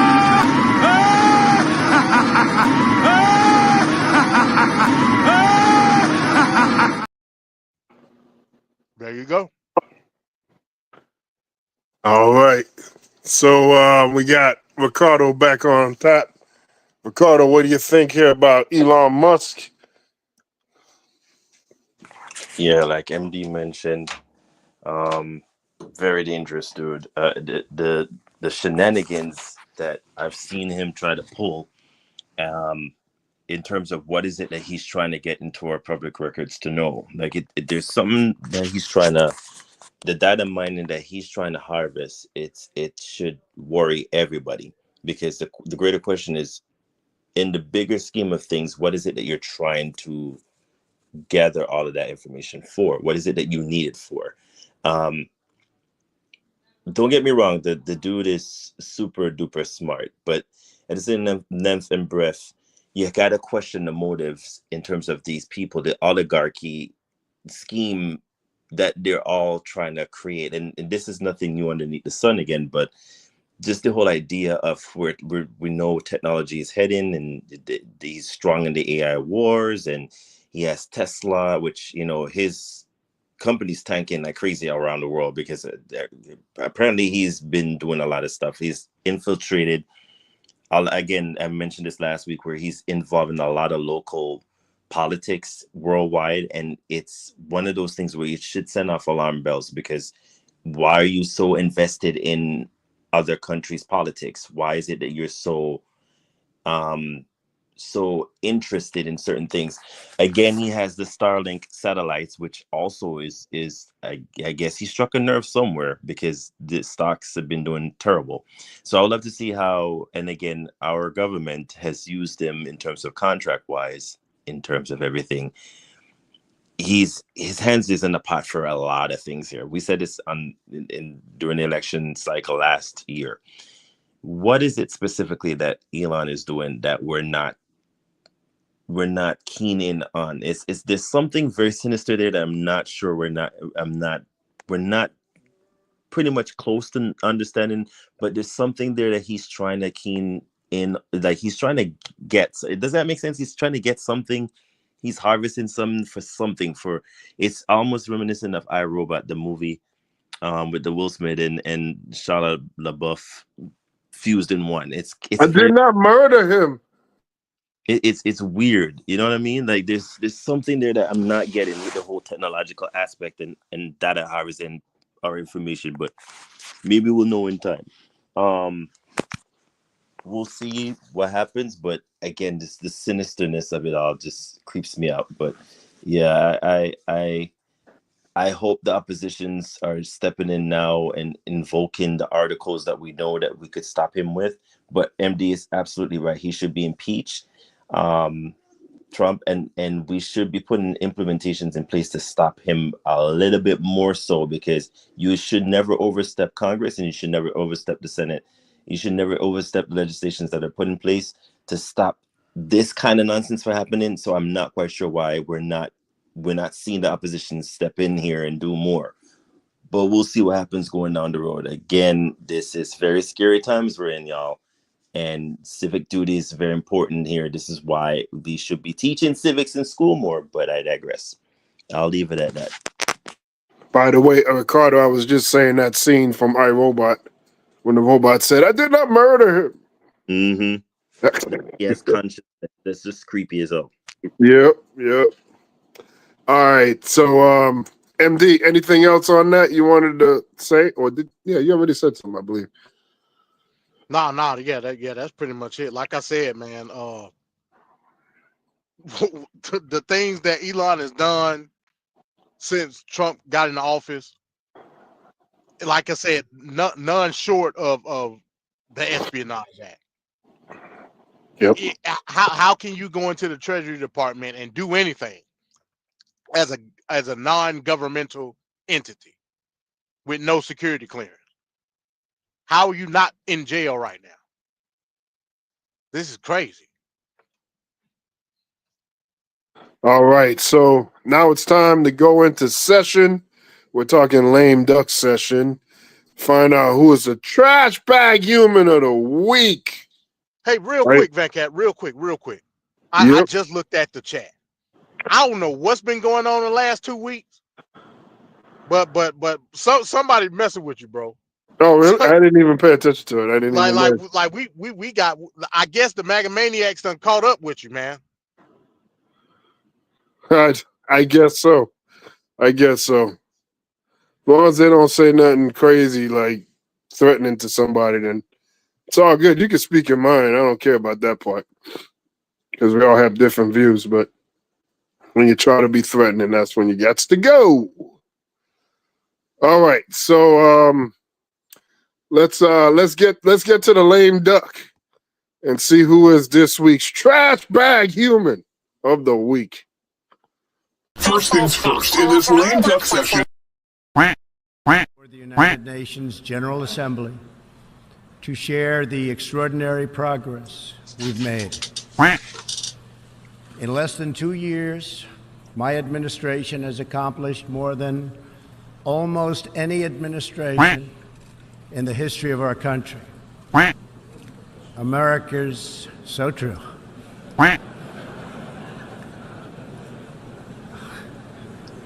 Didn't expect that reaction, but that's okay.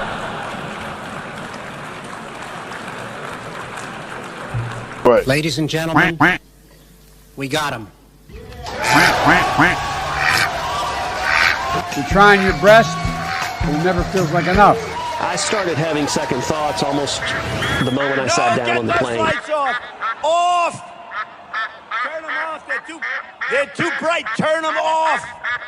Turn them off. Let's go. Ready? We go back a long way.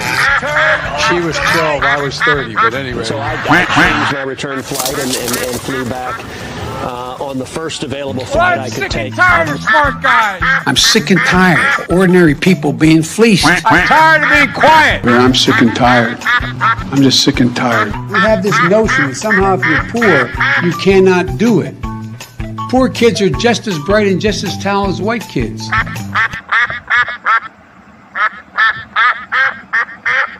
With great power comes great responsibility. These lights are so bright in my eyes that I can't see too many people out there. But I can only see the black ones. I can't see any white ones. You see? That's how far I've come. That's how far I've come. That's a long way, isn't it? These lights. You want to see a bird graveyard? You just go. Take a look. A bird graveyard? Go under a windmill someday. You'll see more birds than you've ever seen ever in your life.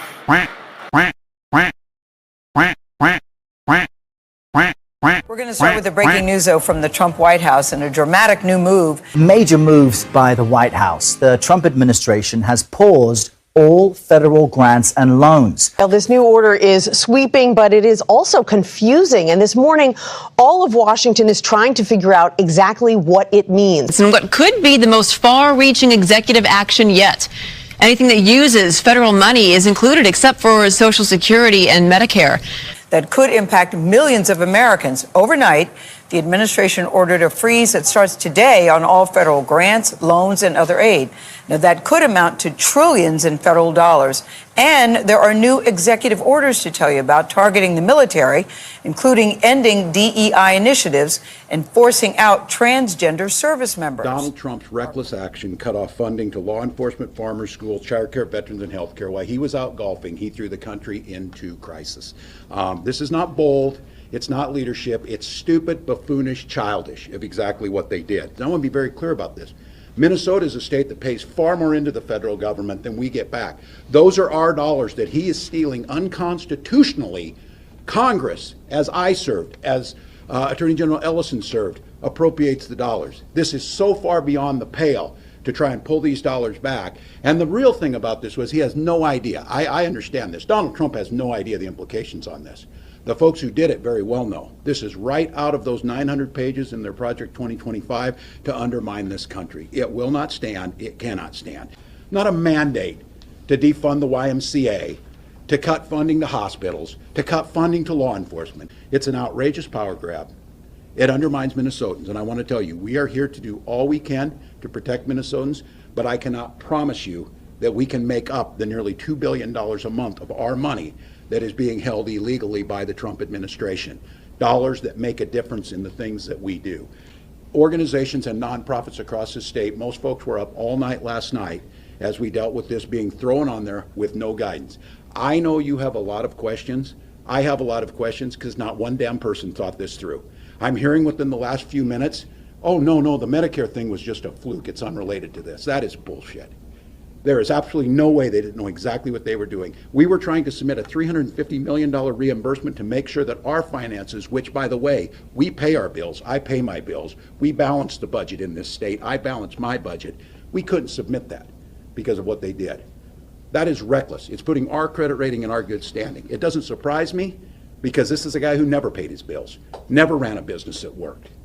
This is not Trump's stakes. This is the state of Minnesota and its people's lives. These are children in there expecting to come here, parents expecting to put them there, and now to be put at risk over this just reckless proposal or whatever this is. It was not even well thought out. But again, the folks behind it, they know what they're doing. So my words on this are going to be simple to the Trump administration. We'll see you in court. My lawyers here, the attorney. Today they also caused chaos across all 50 states of this country by just announcing that they were stopping all the things the government does.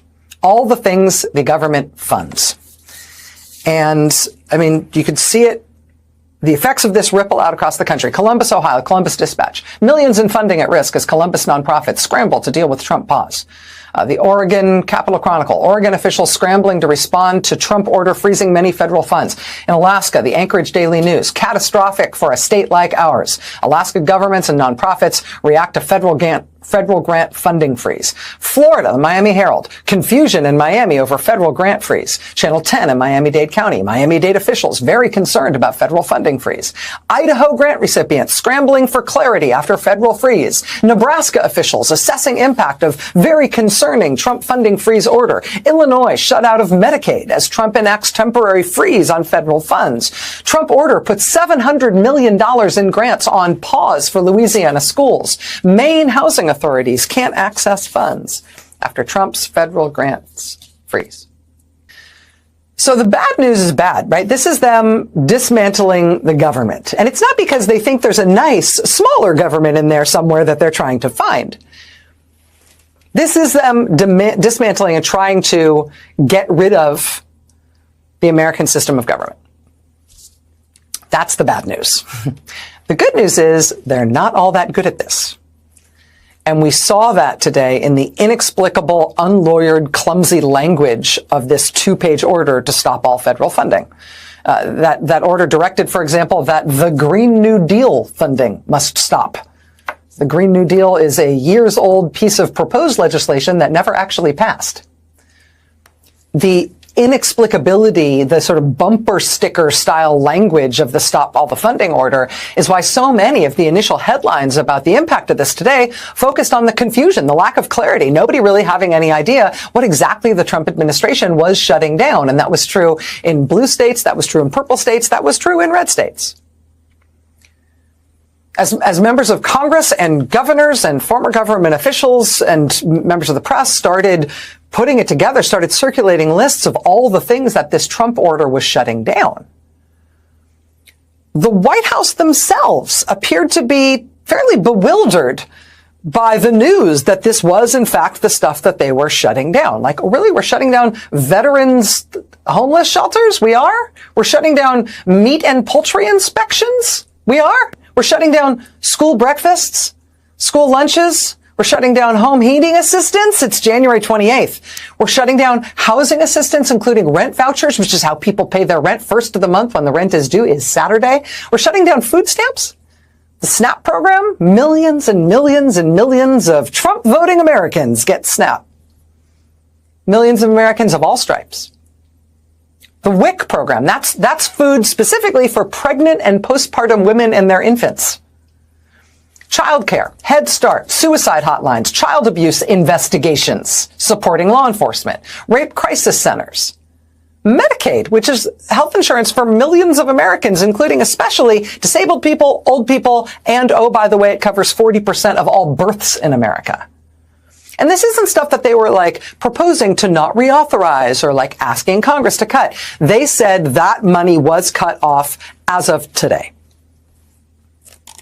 And after the Trump White House started to realize that those were all the things they had just shut down, there was a hue and cry and a huge pushback all over the country. And what happened? The Trump White House backed down and tried to say that, oh, this wasn't what they had meant to do. That no, Medicaid wasn't being shut off. Where'd you hear that? Yeah, tell that to the states that all day couldn't access any Medicaid payments. Again, after a hue and cry and huge pushback, they changed their mind, or rather changed their explanation and said, oh, no, we didn't mean that. Pell Grants and federally supported student loans, those won't be included. Well, they certainly appeared to be on the list this morning. The White House apparently had no idea what was going to turn off when they flipped that switch today. This White House had no idea what the impact was of what they were doing. And so they spent all day taking more and more and more of it back as people told them what they had just done and pushed back hard. Later in the day, they put out a new directive insisting, oh, no, we didn't mean food stamps. SNAP isn't being stopped. Oh, we didn't mean that. Oh, and neither are funds for small businesses and funds for farmers and Pell Grants and Head Start and rental assistance, quote, and other similar programs. Anything that sounds good that people might get mad about, we didn't mean that. We just meant government, which sucks, right? We didn't mean all the stuff that people use and like and need. Their aims appear to be as bad or worse than anybody predicted or imagined, even after they picked J.D. Vance. It is against the law for Trump to have stopped this funding that Congress allocated. He thinks that that law doesn't count and it doesn't matter. So he did it anyway. For that matter, it's also illegal for Trump to have fired people at the National Labor Relations Board and the EEOC today. It is illegal for Trump to have fired the inspectors general from all those agencies the way that he did. All of those things are actually contrary to law.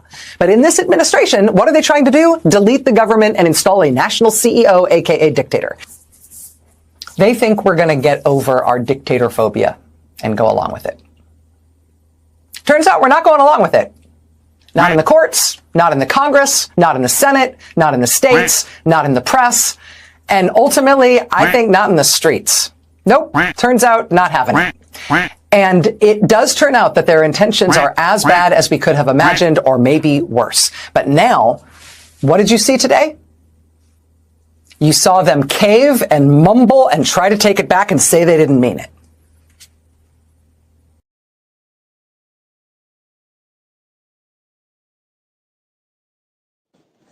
Oh, yeah. Oh, yeah. Daddy's back home. put the spotlight on number 69, trash bag human of the week. This big blob of human trash, Donald Trump, he knows it very well. He's right at home and going with the slug and the sludge of what he does and what he produces all day, which is nothing but trash. And that's why he's the human trash bag of the week, of the year, of the decade, of the century. Donald J. Duck Trump. MD, what do you think about the number 69 trash bag human of the week? So hold on, wait a minute, Venkat. You mean to tell me that Trump is the Charlotte Flair of the lame duck session? He could just come back oh boy. whenever he wants and take the title. That's right. Shows up in a Royal Rumble and he is up with his hand raised, victorious. Yeah, man. Hey, this is spot on. So it's a big misconception. People think that government is co-equal branches. It don't say that nowhere in the Constitution. Primarily, the legislative branch has most of the control of government. That's just a fact. That's why they Article 1 in the Constitution. Then Article 2 deal with the president. Article 3 deal with judiciary. What Trump is doing, like I said, not only a month into his presidency, and to me, in a regular system of government, he should be impeached and convicted based on what he's doing. All of this stuff he's doing is everything that he's basically done has been unconstitutional. Like what are we talking about? We talked about this last week. This is stuff that you learn in middle school civics. That the legislative branch has the power of the purse. It's as simple as that. The executive branch doesn't have any right to take anything monetarily away from nothing. They can't do it. Yet somehow he's doing it. So what does that mean? Ultimately, as it stands right now, there are only two branches of government. The Congress don't exist. I'm letting you know that right now, Venkat. The Congress is a subordinate body in government. Whatever Trump say do, they with it. Well, they pretty much said that last week, didn't they? The Congress is no more. Right. It's Trump's agenda. Yep. But at the very least, okay, let's say you roll with that. Okay, it's Trump's agenda. At the very least, you're supposed to be passing law to adhere to Trump's agenda. You ain't even doing that. The only thing that y'all have passed is the Lake and Raleigh Act. That's it. And hell, the Democrats went with that pretty much. 4 Democrats took it over the top. That's the only thing y'all done passed. We still ain't got no 2025 budget. Still ain't got it, Venkat. Amazing. So Trump is the legal. First of all, I don't even think he's in charge. I think it's Elon. If there ever was a point where we could clearly see what people like to call a puppet, we seeing it right now. Mm-hmm. And I don't even like doing that because I believe in government. But you know, the tinfoil hatters, they'll say, "Oh, it's puppet a White House." But well, this is it. I can clearly see it. So you have a president that's trying to take away essential. Now keep in mind, you got what's called discretionary funding, then you got mandatory funding. Stuff dealing in healthcare, that's mandatory funding. How the hell are you gonna take that away? You can't do that. like hell, you'll be hard pressed for Congress to even do it. Bro, hell in the handbasket, Venkat. I'm telling you, man. Like down is up, left is right. That's. Hey, bro, come on now, dog. Come on, man. So, this was spot on 100%. Trump is a lame duck. And the way it's going, he may have many more to come. I know he set a record last year. That record may be broken this year. So, expect many more from, as my friend Jesse liked to call it, the dump, Donald Trump. And let me make that perfectly clear. Shout out to you, Jesse. I know I think you live right now. But yeah, man, and to do it without even having any type of parameters set. They had the press conference. Caroline Leavitt had the press conference. She tried her damnedest to specify what was what. She could not do it, Venkat. She couldn't do it. She lied through her teeth saying, oh, this, that, and the third won't be affected. And the next day, the websites was gone.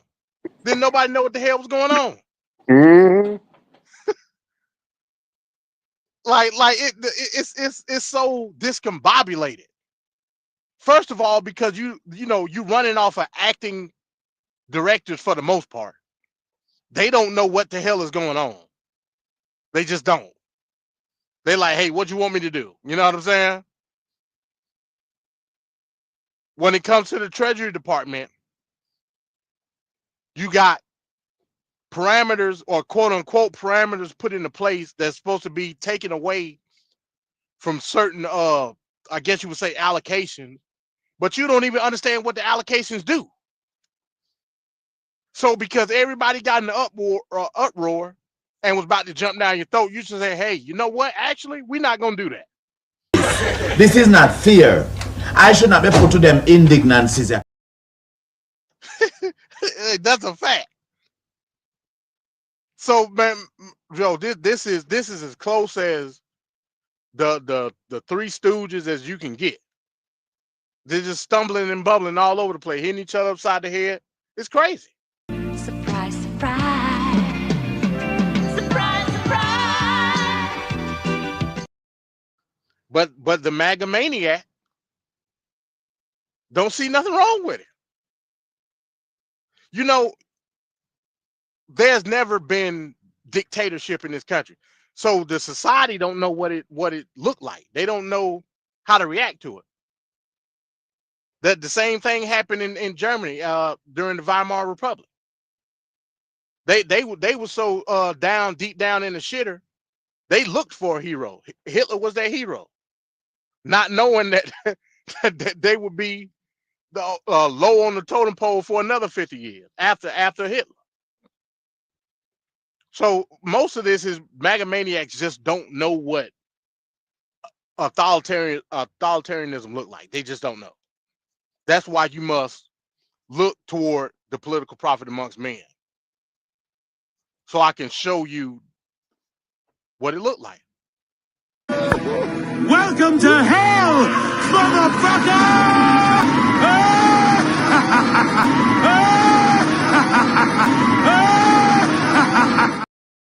And that's exactly what it looked like. All right, man, I'm done. All right, thanks, MD. So, Ricardo, what do you think about this fat back piece of lard, number 69 variety, Donald Duck Trump? Yeah, like MD mentioned, this is checks and balances. It's civics 101. So I find it odd that he was trying to do all these things, and then my favorite moment was the walk back of, oh no, we were just doing some checking, and we're gonna, we were just doing some, we didn't. That's not what we meant. It's like, really. You effer on and you find out, because I think they realized the masses were like, wait, what? You're taking away Snap? Wait, you're taking away this? Wait, you're taking away that? It literally sent ripple waves because everybody was confused. I remember when it broke. I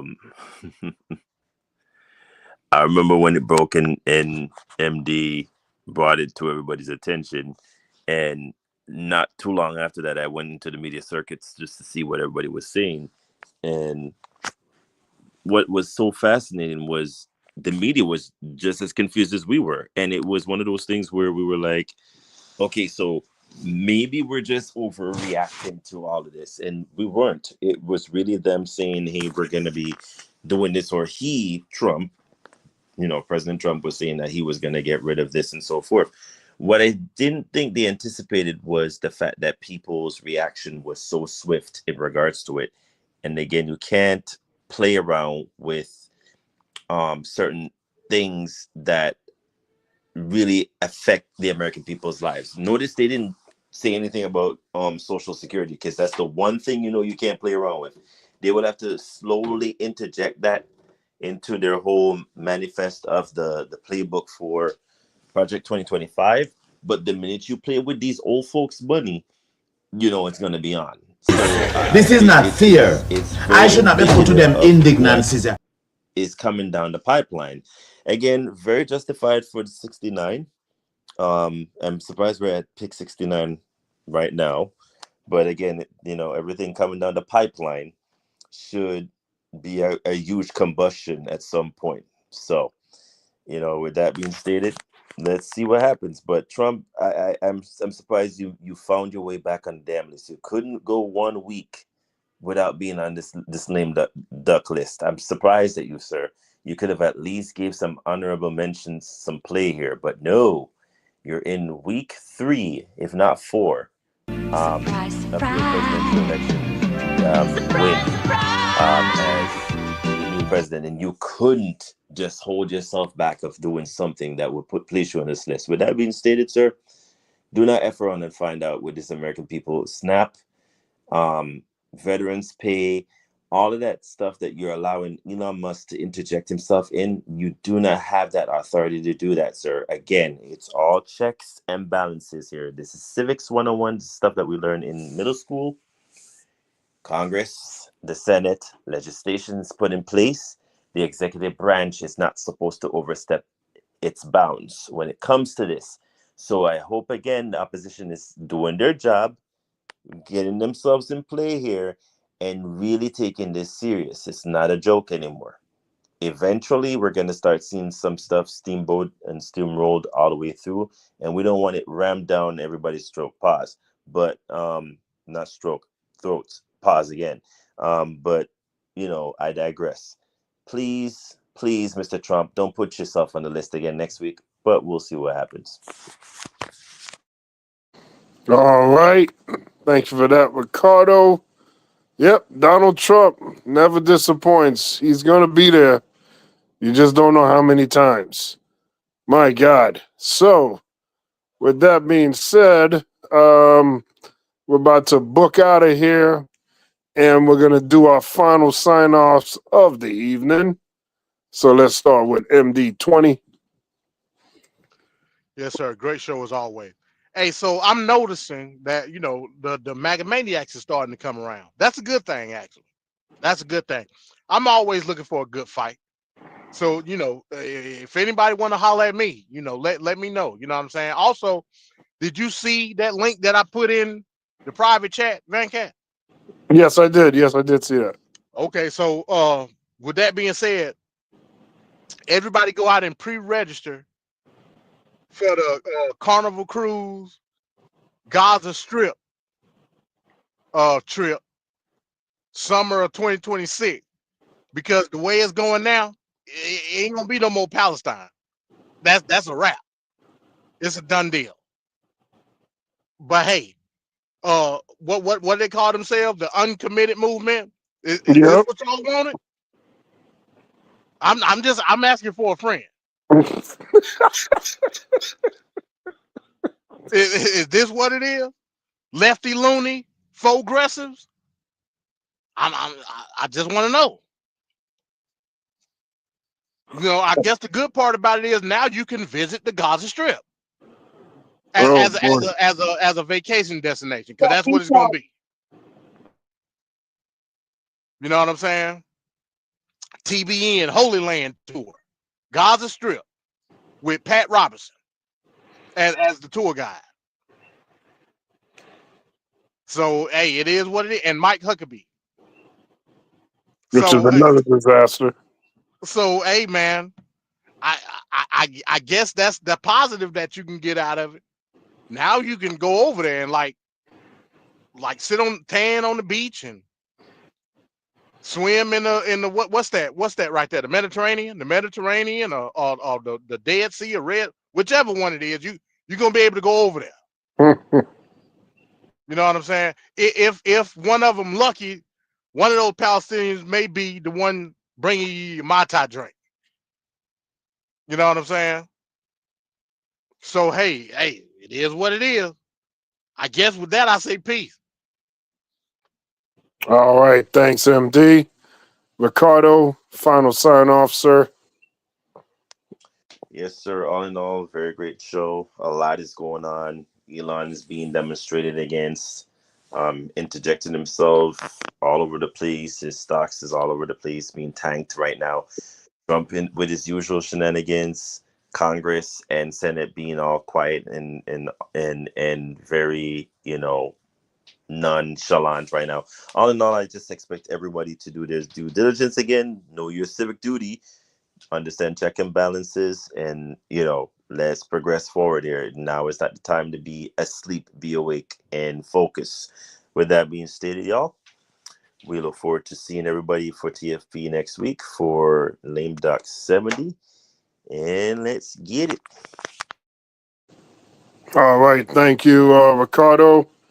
I'd like to thank everybody tonight for watching us here and participating in the chat. Of course, we like to thank Tequila, Bones. I'd like to thank Mr. Straight Talk for showing up. Of course, it's always good to have Mr. Straight Talk on the panel. Special thank you to Robert Malloy. Thanks for the super chat there. Appreciate it. I'd like to thank everyone else for participating in the chat. How much is a MAGA Maniac's money worth? That's a joke. You're supposed to say how much. I don't know how much. Extra 10% tariff. Oh, yeah, that would be what it is. That is exactly. That's exactly what it is. Yeah. So again, we're gonna be doing tomorrow night, 6:30 p.m. Eastern Standard Time. Wrestling with Reality, WWR. Be me, MD20, and Trevor. We're gonna go over Royal Rumble and other things happening in the wrestling world, recapping all that information and fun stuff there. So join us tomorrow on this same channel, 6:30 p.m. Eastern Standard Time for WWR Wrestling with Reality. We'll see you all there. Peace to everybody else associated with the Straight Talk Society, Nene, everyone else. We thank you, and we'll see you again next week for another TFP, Tape Fist Politics.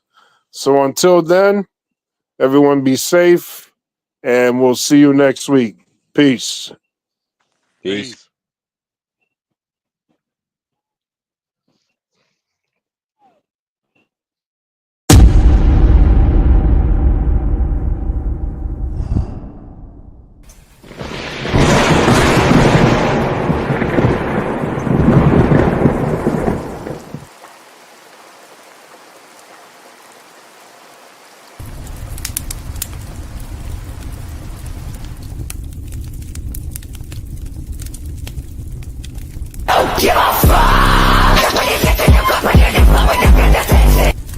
She just said a terrible thing.